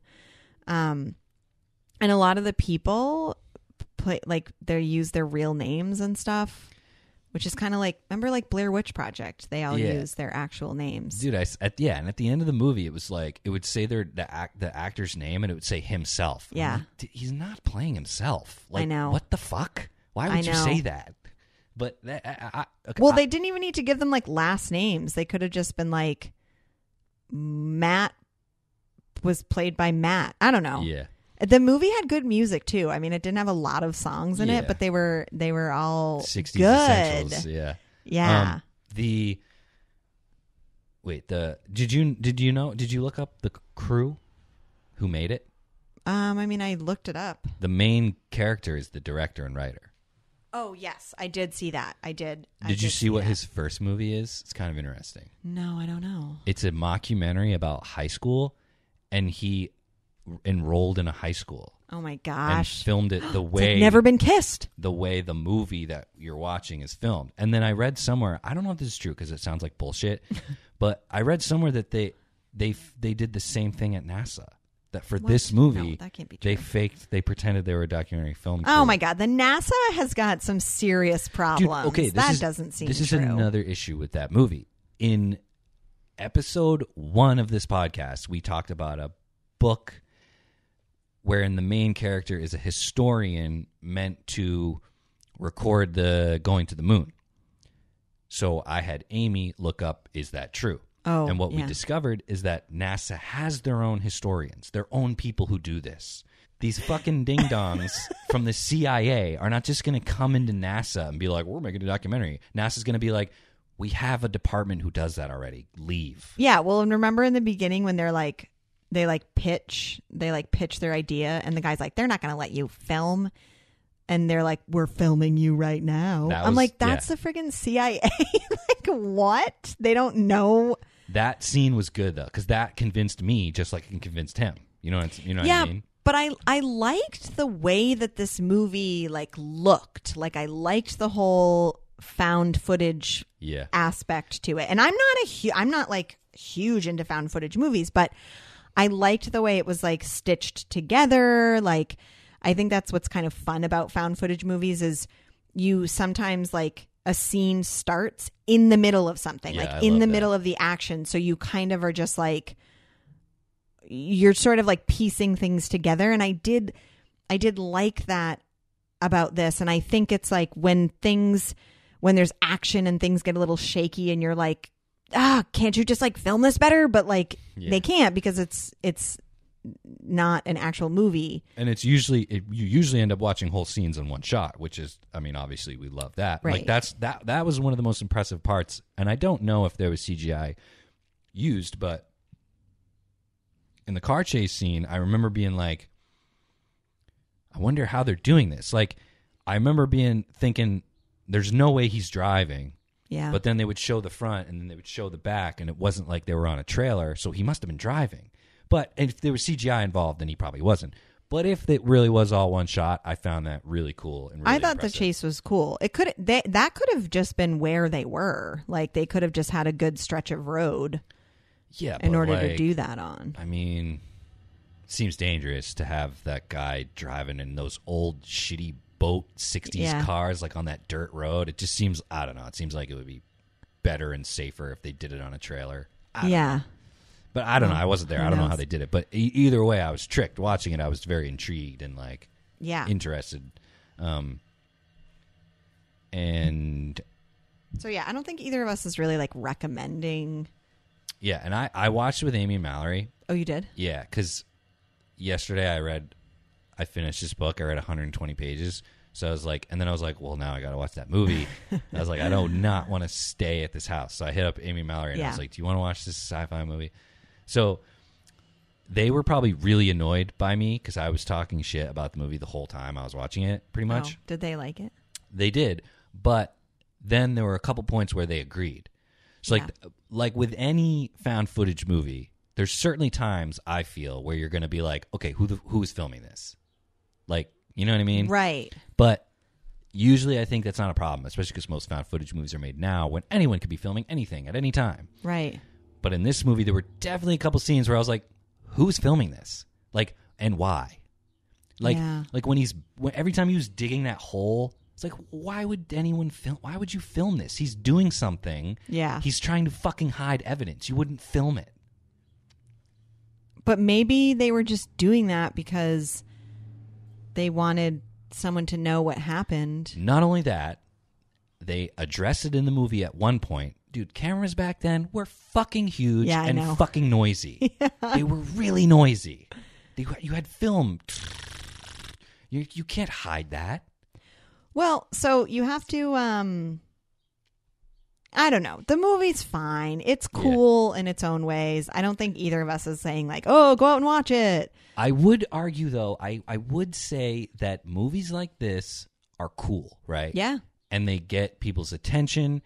And I'd say there's a reason I never heard of this movie, and it's 6 years old. Yeah. Like, this kind of thing would be If it was good, I think it would be more, people would be aware of it. Yeah, it would be like amazing. Like the fact that I've never heard of this movie as Right. me, just, I don't know. And also while I was watching it, like I just couldn't, maybe I'm like a space snob, even though I shouldn't be because I don't really know that much about it. Yeah. While I was watching, I was like, I am not the audience for this movie.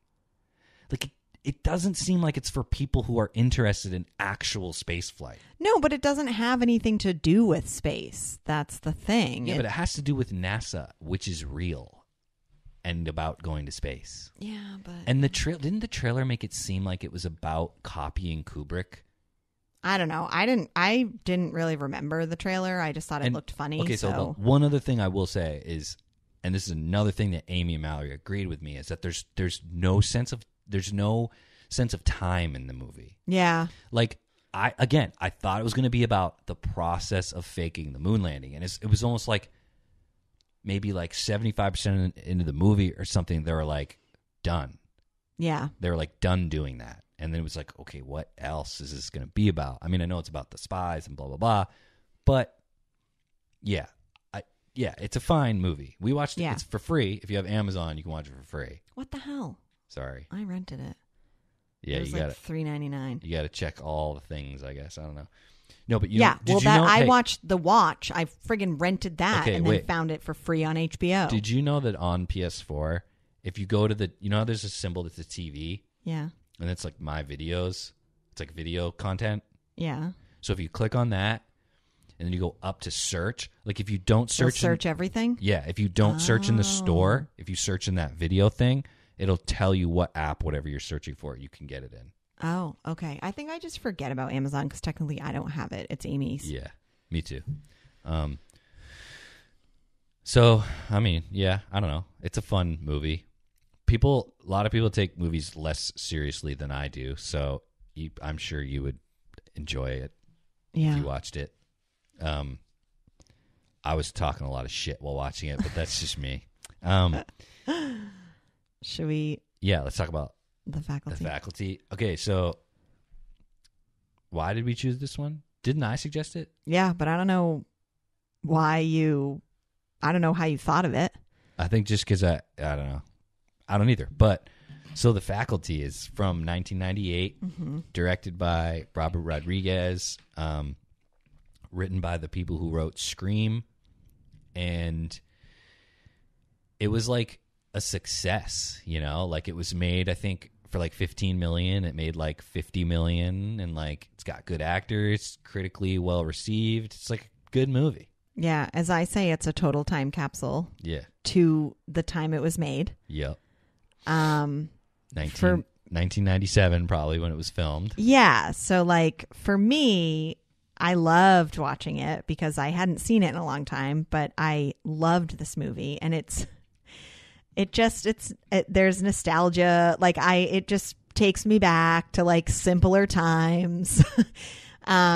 And the people that are in it, like Elijah Wood, Josh Hartnett, like Usher, like it just has people who are just like really of the moment. Even Shooter McGavin is in it, dude. Shooter McGavin, that's right. Yeah. And the girl who plays Stokely, what the heck is her name? Cleo something Duvall. She, I feel like, was in a lot of movies Who's Stokely? back then. The weird goth girl, the girl who like Oh, knows yeah, about aliens. Yeah.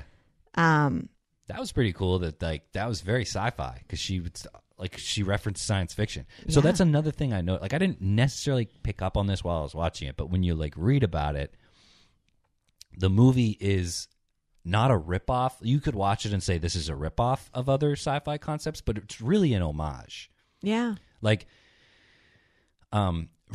remember the shot, right, where I think Elijah Wood like jumps out his window or something, and he falls onto his front lawn, and Yeah. he looks up, and the three teachers, Yeah. and their faces are blacked out, but you Yeah. can tell who they are. Like that was very like 1950s, like Twilight Zone, yeah, or it seemed almost like Hitchcock. And the scene, I thought this while watching it, where they're in testing who's an alien by Oh. inhaling the stuff. I'm like, Yeah. this is the thing. Like this is straight out of the thing.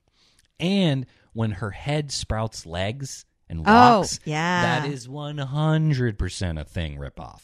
I'm going to call that a ripoff. That is not homage. That's a ripoff. Oh, okay. I've seen The Thing, but I didn't remember. I mean, the scene when they're testing in The Thing is like better than... Way better. Yeah. Well, The Thing is a masterpiece. The Thing is, in my opinion, like, one of the greatest sci-fi movies ever made. But well, so in case anybody out there has never heard of The Faculty, it's pretty awesome, and it's about this school, which is like a total shitty school. Yeah, like yeah. but it has a nice pool. True. They needed a pool. Yep. So these teachers get taken over by aliens, and there's a group of students. Again, you have this like real Breakfast Club, like unlikely grouping of students who sort of come together to figure out like what's going on and then to stop the alien invasion, because most of the other students in the school, if not all, have also been taken over by aliens. So you're kind of left with just this group, this small group. And you've got a jock, you've got a nerd, you've got like the bad boy, you've got the head cheerleader, Miss Perfect, you've got the goth girl, and then you've got the newcomer. Yeah. We'll call her. Are we going to give away the ending? Why not? It's old. Yeah. I remember, it's weird watching it now. Like, I remembered Famke Jem, whatever her name is. Jensen. I remember her being an alien from when I was a kid watching this.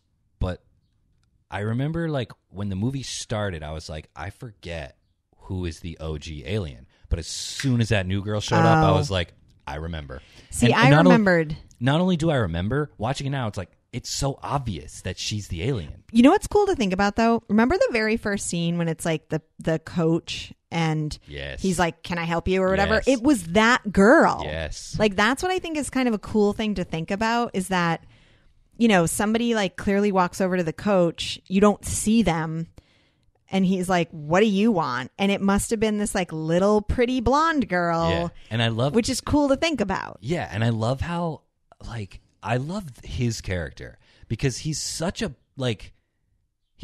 asshole, like a stereotypical like jock asshole coach guy. And then but you only see that for like 2 scenes. And then he's the alien. Yeah, but you also, so I think the beginning scene with Principal Drake, like when they're leaving the meeting and he stops her, I love that scene. I think it's really well done. I think it's really scary because, like, so the principal goes back in to get her keys. It's nighttime. The principal's like, oh, shoot, I forgot my keys. I have to go get them. So she goes back to her office. She grabs her keys. And when she turns around, the coach is standing there. And she's like, what are you doing here? But then she's like, have you been drinking? Yeah. So you get an idea that, like, the coach is, like, not a cool guy. But the thing that's cool about that scene is take away aliens, take away that whole concept. A woman in a dark school in a dark building with nobody else in it, and a man who you think is drunk. That's scary in itself. Oh yeah. So I really like that scene because, like, so then he's like, do you have a pencil? And she's like, oh my God, yes. And then, he like jams it right through her hand. And up until that, it's still really scary because she's, obviously worried about what this guy's going to do. I think that that's like a really good scene. And then when he's like blowing the whistle and chasing after her, it's like so scary. Yeah, I love that scene. It's a very good opening scene. And I will say, this movie is, I mean, I would say it's like an even blend, but there's a lot of horror in it. Yeah. More for so sure. than sci-fi. Yeah. There's definitely like a lot horror. of scenes are very much just horror. And then like the lady in the shower. Oh. That's just like horror. That's hardly sci-fi, It's yeah, just like that's creepy gross. Shit. That's really gross. The one thing I have to say about the Famke Jensen, what's going on with her and Zeke? What are they, like, dating at the end? I don't know. Like, remember, he's like now on the football team and she's like, hi. She's just like waving at him from the bleachers. And I'm like, what is going on? Yeah, I don't like, know. What's happening? So one thing that I think is funny about this movie is, so when someone becomes an alien, if you're a woman, you like get hot. Really? Yeah. Like, What, Salma The Hayek coach- isn't hot before she's... the coach is normal. He looks like himself. When the drama teacher lady, she's like all messy hair and wears glasses and she's all just like, oh, we want to do guys and dolls. Oh, yeah. And then when she comes into work the next day, she like has her hair all done and she doesn't have her glasses anymore and she's like wearing makeup. And then Well, I think the when aliens... Salma Hayek, she's just like, wearing her little nurse's Yeah, outfit. yeah. And then do you see her in the part when she's like doing the ear exam and she's got like a little nurse's outfit on and she's like beautiful. And then the Famke Jensen lady, Yeah. she is like Well, okay. supposed to be nerdy Well, with her just- glasses okay, on. Hold on. If you're an alien and you know the human race, you probably know that hot women can get people to do things. Yeah. So I just thought that was funny. And I don't know that I'd ever like noticed that before. But it doesn't happen to the students because like you don't like the Jordana Brewster character gets like, well, I don't know. You don't see, that's the thing about this. You don't know when some of the characters become aliens True. because you don't know, because obviously that scene wouldn't work when they're testing everybody. There's I think the whole not knowing who's an alien, I think this movie could use a little more explanation as to like what are the aliens doing and like did they just happen, like did they decide on that school? Yeah. Like, remember the scene? Like, okay, in The Thing, it's very clear and very good when if there are, say, there are 3 characters in a scene. Mm-hmm. If they're not showing themselves to be the Thing, that means that someone is. It means that more than one person is human. Because if you have 2 aliens and 1 human, there's no reason to pretend to be human. You just attack the human and take their body. So that is just so well defined in The Thing. In this movie, it's like, what are the aliens doing? Like, why? I mean, I know that they're parasites and maybe they're just using the body. Yeah. But, like, remember when they walk? It's a great shot. But remember when they walk by the classroom and all the students are... Yeah. I don't know so what they're all doing. aliens, so what are they doing? Maybe they're just like, okay, look like students. But why? Well, For but the who? other thing that I don't know. But the other thing that you kind of wonder is like, since Mary Beth is like from Atlanta, like, and if that's the body that she took over, or whatever, that the queen took over, did they already change everybody in Atlanta? I You know doubt what it. I mean? don't know. Yeah, like, yeah. why did she go to get this? Yeah, dude. And if they love water, dude, go to a city and spit your little parasites into the water system. Like, that's how you do it. I love also Jon Stewart in this movie. Yeah. And actually, that's another scary scene when Casey he finds the little thing out on the field, and I like when the coach is like, "Oh, you should be on the track team," and he's like, "I don't run unless someone's chasing me," and it's like, "Well, you're gonna get your chance." Yeah, right. But like, he brings the little thing in, and then that's when you find out that the Josh Hartnett character is like a loser, but he's actually super smart, and because he knows all about the friggin' thing that they find. And so then when they put it in the water, and it like Sprouts little things. yes, and it's like creepy. It's like startles me. It's really cool. And then when it bites his finger, and like just like knowing that was going to happen, I'm just like, ugh. And even I love in that shot, and I do not remember this from seeing it as a kid, when she puts her hand on Oh, you didn't remember that? Nah. I do remember she that. puts her hand on the glass and it makes the exact shape. Yeah. It's just like, I don't know, it's almost like communicating mimicry.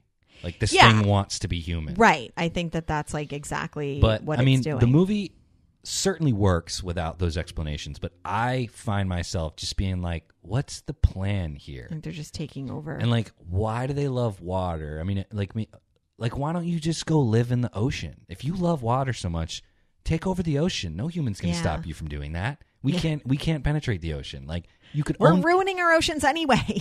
the aliens could own that shit. You know what I mean? Yeah. But instead they're like taking over like a school and like and I get the whole water thing, but then she's like swimming in the pool and it's like, dude, you're an alien. Like that pool probably has so many fucking chemicals in it. I know. Like, are you cool with that? Yeah. Like as an alien? I love after that scene when Zeke goes in the room and he's like, "Why are you naked?"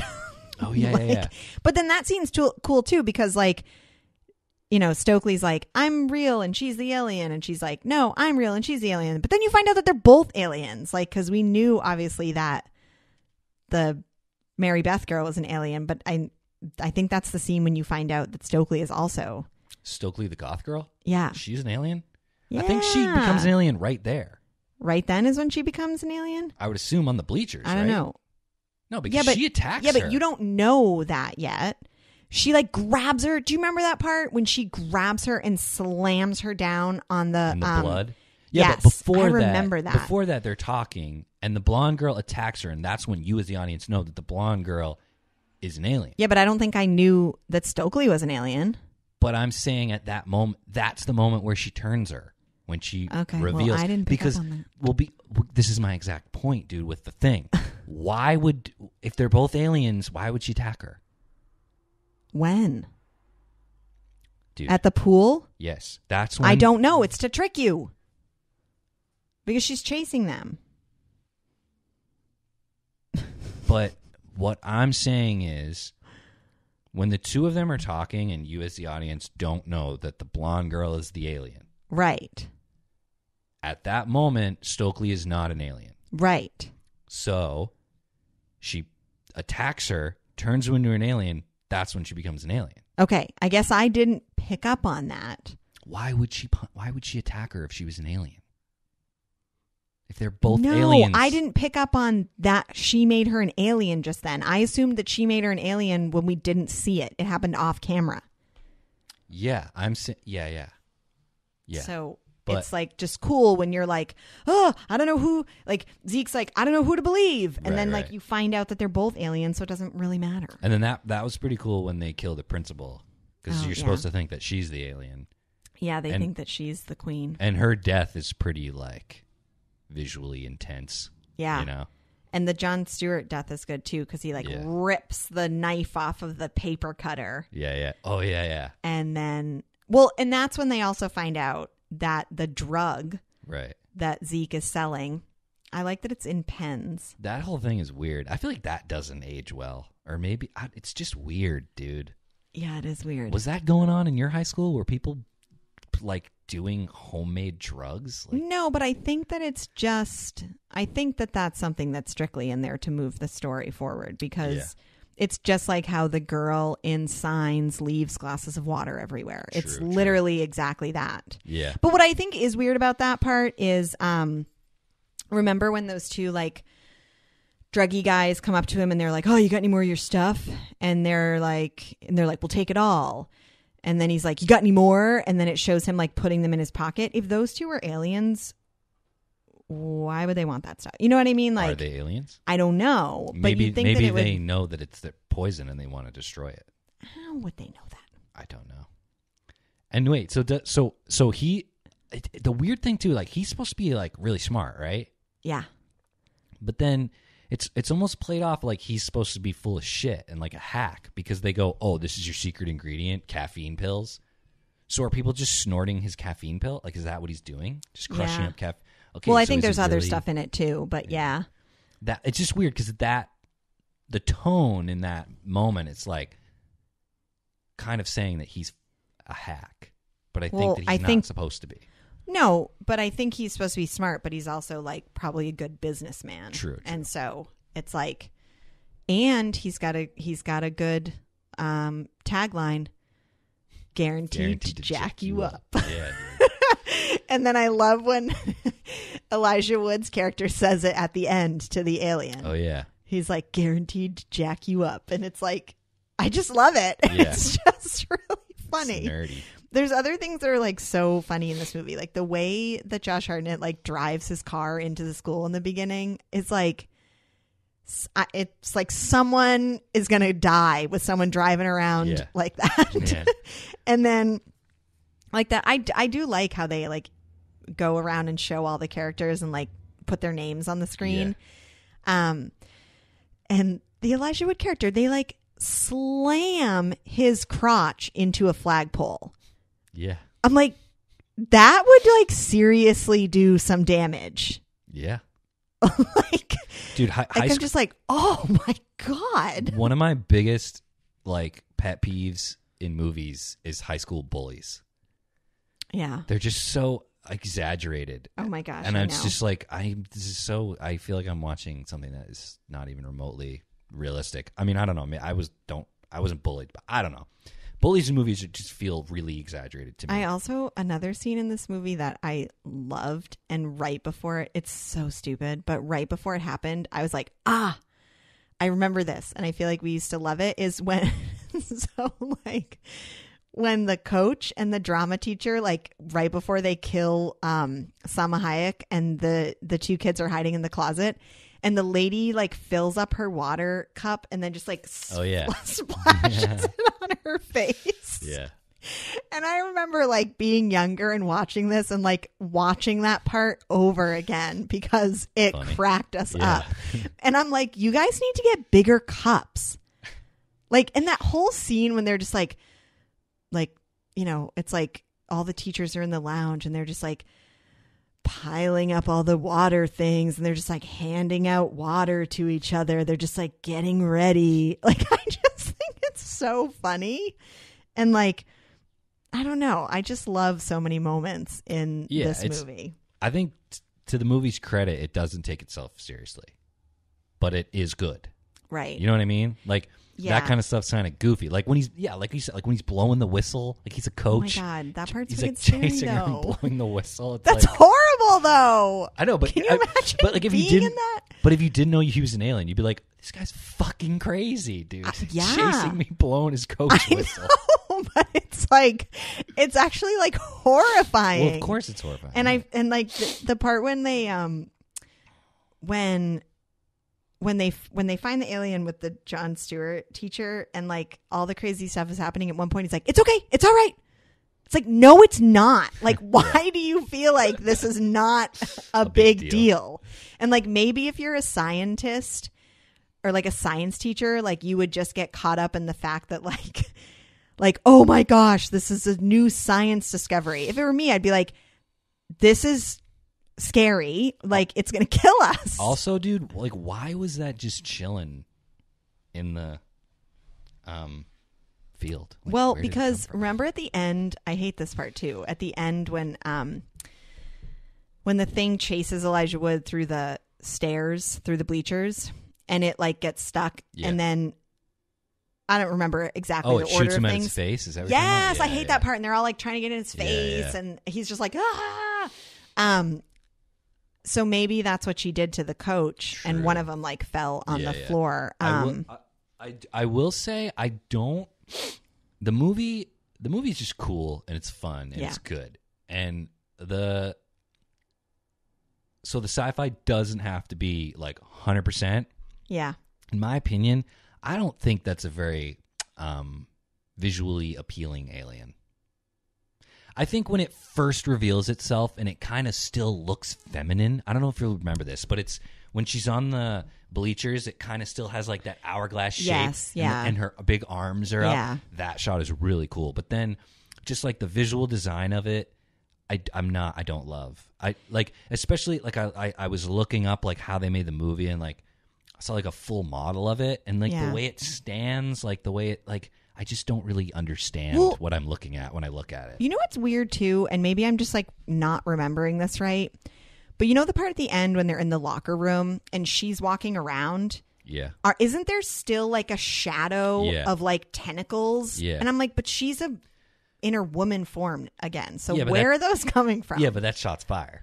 No, it is. But I'm like, what is that? Yeah, yeah. Well, I mean, that's the other issue too. I mean, I feel like a lot of movies, again, it's all made up, but like, I think The Thing addresses this. Terminator 2 addresses this because in that movie there's a shapeshifter that like you got to be the same size of the thing that you're shape-shifting into. And, like, that thing is, like, the size of a house. Yeah, it's pretty big. And it turns into that little high school blonde girl. Yeah. It's just like, I don't know. Whereas I think everyone else is just has a parasite in them. I think. No, I think you're right. Yeah, they have those little and like, things. Dude, as awesome as... It's one of those movies that has, like, things that don't make sense, but because they're cool, it's fine. Yeah. Like, remember the shot? It's such a good shot, dude. Like, it's just so fucking punk rock or something. I don't know. Where after the football game... Yeah. We have to get to that, too, actually. The football game is fucking awesome. But when they're all standing there in the rain... Yeah. And it's, like, the coach, and they make a pyramid. Yeah. And it's all the students, like, in their football jerseys, and they're... Yeah. But when it flashes and he's like, he looks weird on the inside. Right. When I'm looking at it, I'm like, what? That's just a visual trick. That doesn't make any sense. I think he's still human. You know what I mean?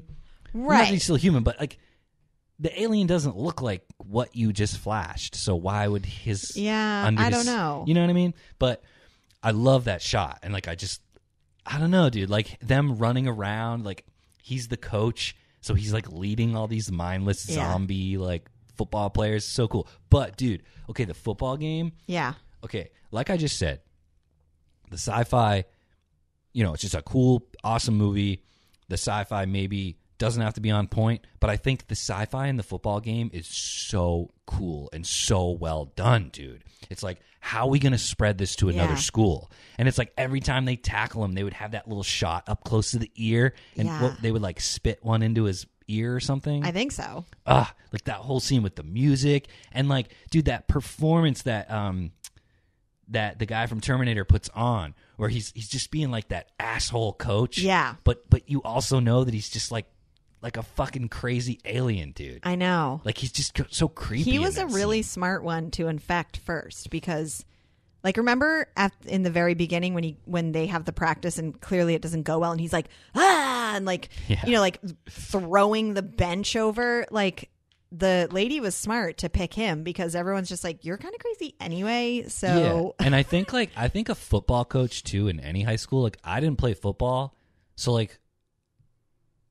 I would never talk to the coach. Yeah. Like, why would I ever have a reason? Yeah. From both like no reason and like intimidation. Right. So like no one. I feel like you're right. It's like a good like no one's going to talk to him except for all these football players who are like dumb jocks who are probably easily infected. Yeah. You know what I mean? And then it's very much this movie does very much, like I said, have that like Breakfast Club vibe that like by the end of it, like the goth girl and the jock are like dating. Yeah. Or I guess he's not a jock anymore. Yeah, He ex-jock. quit. And then the nerdy kid and the popular girl are also dating. Like, it's just funny. I don't know. It's a good like classic high school. Yeah. I do like how it is cool how there is like a solid, like a few moments in the middle of the movie where it's the two opposite characters are the only ones that know the truth and have to work together. Yeah. It's not the whole movie, but there's like that section in the middle where it's the popular girl and Elijah Wood. Right. And they're totally on each other's level. They're like, what the fuck, man? Like our school is being taken over by aliens. Well, remember how she, like when they're talking in the bathroom and Love that scene. she, they call her name. Remember, she's one of the names that they call because they're just like calling students. Oh, yeah. And she's one of the names that they call. And then you find out later that she is an alien. So you have to wonder, like, did she go to the office and that's when she became the alien? Yeah, but like the girl, they're with the blonde girl for like a long period of time in the movie. That girl could have infected anyone at any time. Yeah, well, it's weird that she didn't infect Josh Hartnett when they were making out in the closet or And that's whatever, the thing, or dude, wherever like- they were getting ingredients. Like that alien, if she's the queen, dude, she's in that basement laboratory with them, right? Where? What? When they're basement? testing each other. Oh, yeah. Yeah, because they show that she blocks her nostrils. Like, Yeah. I feel like she could easily just like shoot out her tentacles and kill everyone Well, instantly. yeah, I don't know why she doesn't do that. I You know? don't know why she But doesn't do it's, that. the nature of the plot. You got to keep it a secret. Yeah. I mean, that's also just like driving the plot. Yeah. I think it is so cool that this is directed by Robert Rodriguez. I had no idea that it was directed by him. I think that's why it has like a cool factor to it. You Oh, know how totally. He's just very like style over substance Yeah. sometimes. It has that. And like I said, I was like, well, that explains Salma Hayek. Yeah. Because, like, And why it's like a bit part. what's she doing in this movie? I mean, I love Salma Hayek, but I'm like, I think it's the time period. that's you know? weird. But I thought it was awesome that he directed it. I literally had no idea. And I was just like, okay, cool. Yeah. And I like just like Josh Hartnett's like outfit and demeanor and like the way he stands. It's Yeah, just- what is with his hair, though? I'm like, is it supposed to look messy? Or is it supposed to be like he did it that way? I don't know. Looks like he just got out of bed. But you know how like the way he stands, like his shirt was always sticking out in the back because Yeah. he stood like hunchback. Like it's Yeah. just, you know those kids like in high school. Josh Hartnett was such the it guy for a while. Probably late 90s. Now he's on that what Penny Dreadful or Yeah, I something. think he's doing TV. Yeah. I don't know. But he was like so cool for a while in Yeah. movies. What was like the big one? Like what do I know him from? Some. He was in that 40 Days and 40 Nights. Yeah, but I was too young to watch that, so it would have been something that came out before that. Oh, he's in Pearl Harbor. Oh yeah. Oh, Black Hawk Down. Black Hawk Down. 30 Days of Night. I think that's a vampire movie. Yeah, He's in Sin City. that might be where I recognize him from. I mean, I wonder if it's just well, Pearl Harbor came out after this. It must have been Pearl Harbor that I recognize him from because Because he's one of the main people. 2001, I was 11. He's a good actor. Yeah, I agree. There's all good. I mean, everybody in this is good. The guy who plays the jock, I feel like he's definitely of that time, too. Yeah, he's the only one that I don't really recognize. He's- Well, I recognize him, but I don't know what he's in. Yeah, I don't think he's, like, doing anything. Well, I shouldn't say that. Probably TV. I mean, I feel like these days, if you had any amount of credit in the movies, you can be on a TV show. Yeah. Oh, he was an Alpha Dog. Oh, that's a good movie. He seems like the kind of kid. He seems like he would be in like the Dead Poet Society, like one of the kids. Yeah. He seems like a one of the kids type actor. Oh, yeah, Like totally. October Sky or one of those Cider House Rules. Aren't those about like young boys or something? Yes. Yeah. Faculty is just a great movie. I Yeah. mean, maybe if you watch it now and you'd never seen it before, you'd be like, oh, this is kind of stupid. But, like, I don't know. It's fun. good. It's a fun movie. Yeah. Like it's fun above anything else, you know? Yeah. And it's, and it is, there are some, like, stylized, like, stylistic things about it. And like, dude, I love that line. Like I used in the beginning. I love when because you know how they're all like trying to decide who could be the alien. Yeah. And they're like, well, you know, like, you showed up from wherever. And then they turn to him and be like, well, all of a sudden the jock decides to quit football. And he's like, I'm not an alien. I'm discontent. Yeah. It's just like, that's Well, so that, good. yeah. And I mean, that scene is kind of cool because they can say to each of them, like, well, you changed recently and you changed recently. Oh, and then remember Elijah Wood, his parents like freak out. They so overreact when when he says that they saw the teachers attacking the other teacher. And then they go back to their house and they're like, we're taking away everything. And they're like, we're taking away your computer. We're taking away your like Phone. internet. Yeah. And then the mom's like, his porno. Yeah. And I love how she knows and the dad doesn't. He like lifts on the mattress. He's like, oh. It's just like, dude, It's just, poor Elijah Wood. they like freak out about I it. know. And his dad is Shooter McGavin. It's just, well, dude, that like, part is so actually funny. kind of cool. Remember when the principal's like, I need to see the cop? Oh, It's like, I dude, know. the cops are your only like potential way to fight this. And then it's like, oh, well, no, not anymore. Yeah. Well, and then it's funny because like she brings the cop into the office and there's like a little bit of like things like banging around. Yeah. And when they come out, it kind of looks like they were maybe like getting it on. Well, But that's- like Elijah Wood's like, oh my God. Yeah, right. And then when she tries to take the mom and Elijah Wood's like, no. Because he like Oh, doesn't yeah. want his mom to get, dude, I love taken over. Dude, that actress, BB Newirth. Is that how you yeah, say it? she's I fucking awesome. love her, dude. Yeah. She's always like I remember like she's so good in like Jumanji. Yeah, she's good. Remember like her and the cop, and I don't when really like remember Jumanji. because she's like their aunt. Okay. And she's driving. Like, remember when the cop car gets taken by the vine? I mean, I guess. I don't really remember that movie. I don't know. There's just like, she's Been a long time. I like that actress a lot. And like, I don't know. Like, she's never like the star, you know? Right. But she's She always to me good. seems very like dramatic. I don't know if she was in like Broadway or something, but yeah, she probably. and everybody has bangs in this movie, like you noticed. Yeah, I did notice that. Especially Famkas were weird. Was that a style? Yeah, I think Was that it? still is a little bit of a style. Just looked weird.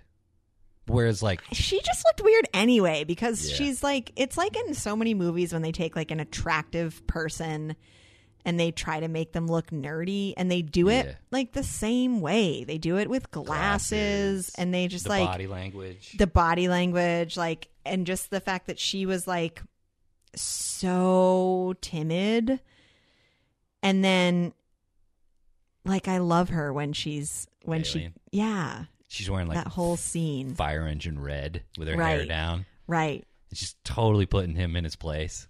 Yeah. And it's just like, it's just kind of awesome. I mean, I didn't realize that that scene was stolen from The Thing, but I do love it that she, that her head comes off and like her body's all like, oh, where's my head? Yeah, yeah. And like her head is just like walking around. Oh, and remember the part when they cut off Jon Stewart's fingers and they just like crawl across yeah. the floor? Yeah, It's yeah. like,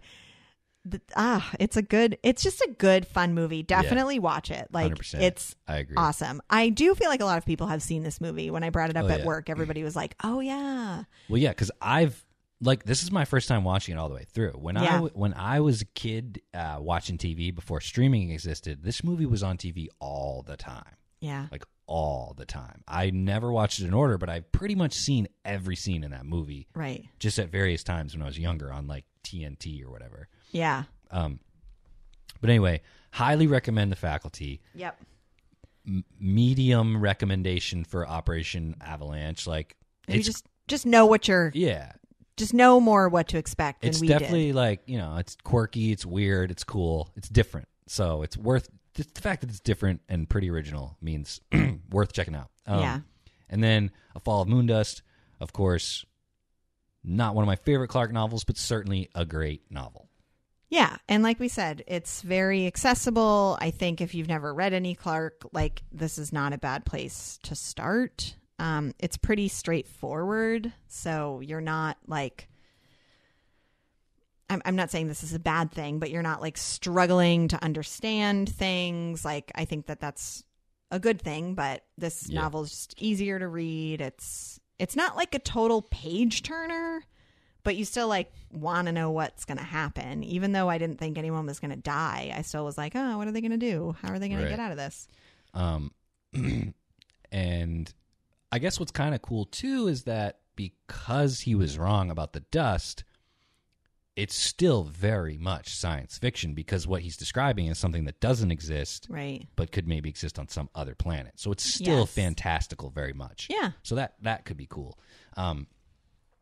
And so let's wrap it up. Next week, Heather just agreed we're going to do a bonus episode, maybe a little shorter, about the BBC radio adaptation of A Fall of Moondust, and we will be discussing also a film, which we haven't decided which one yet, but that'll be a interesting episode. And the following episode will be the second to last collection of short stories. This one is titled Tales from 10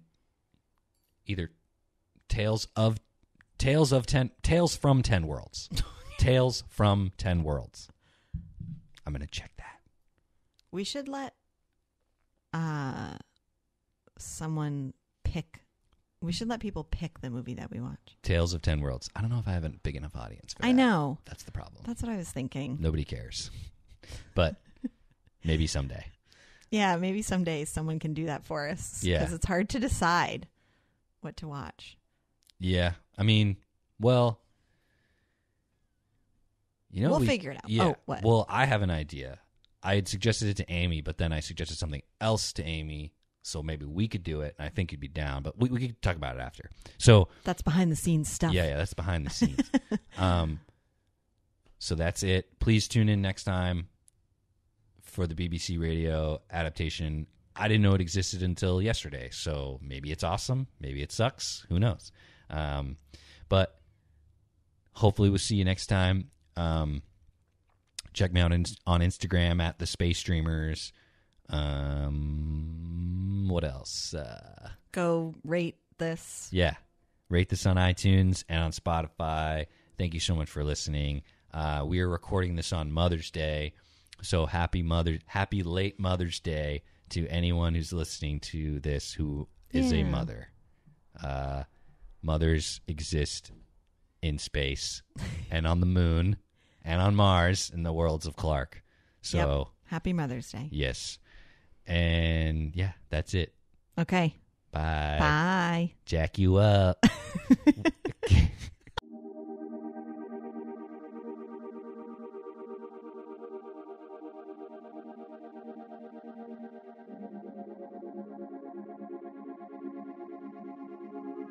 Hello, beautiful space streamers.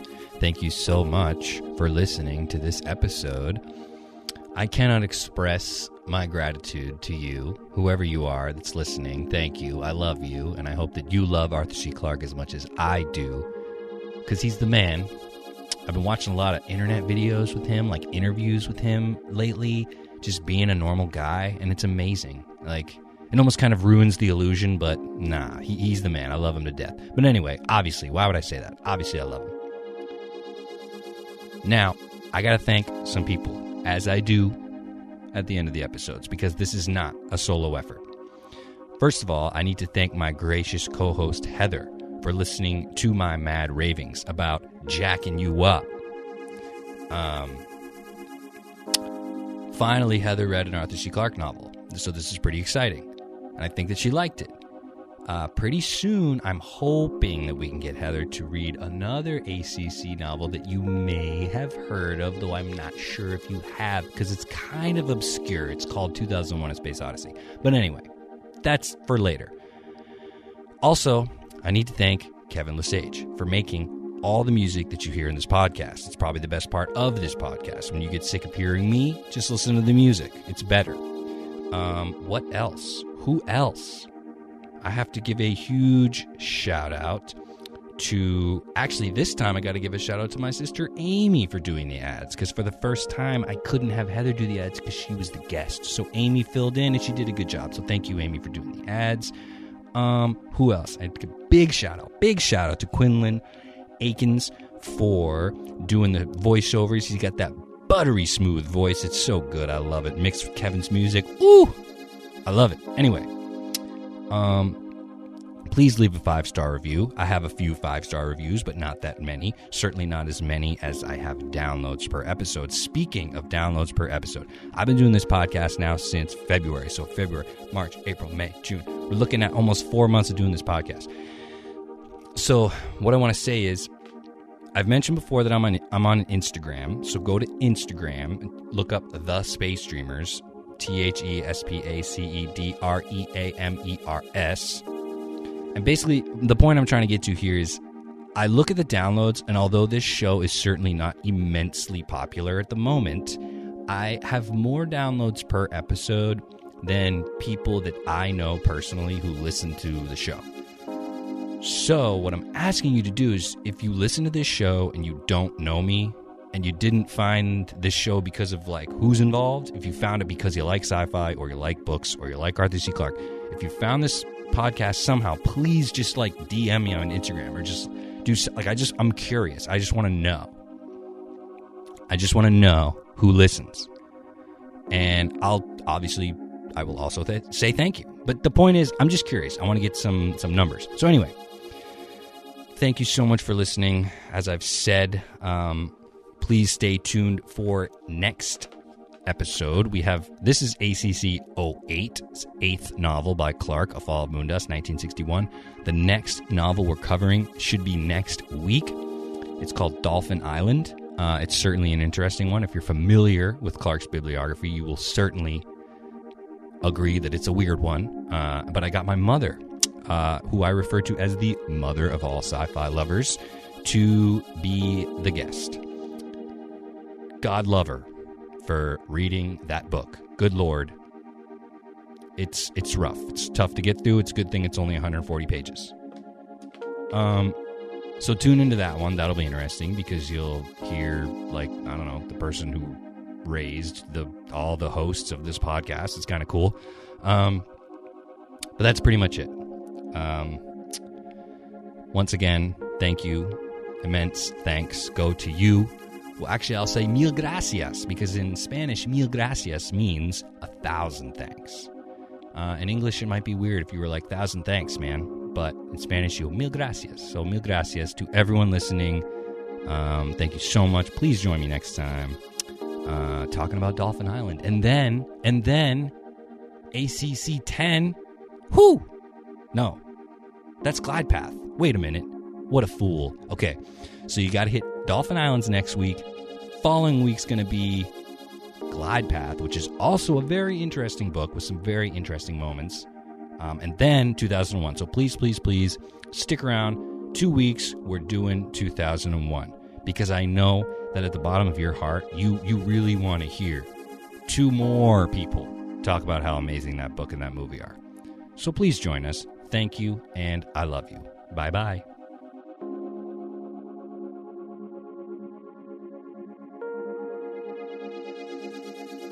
This has been a Sue Madre production. See you next time.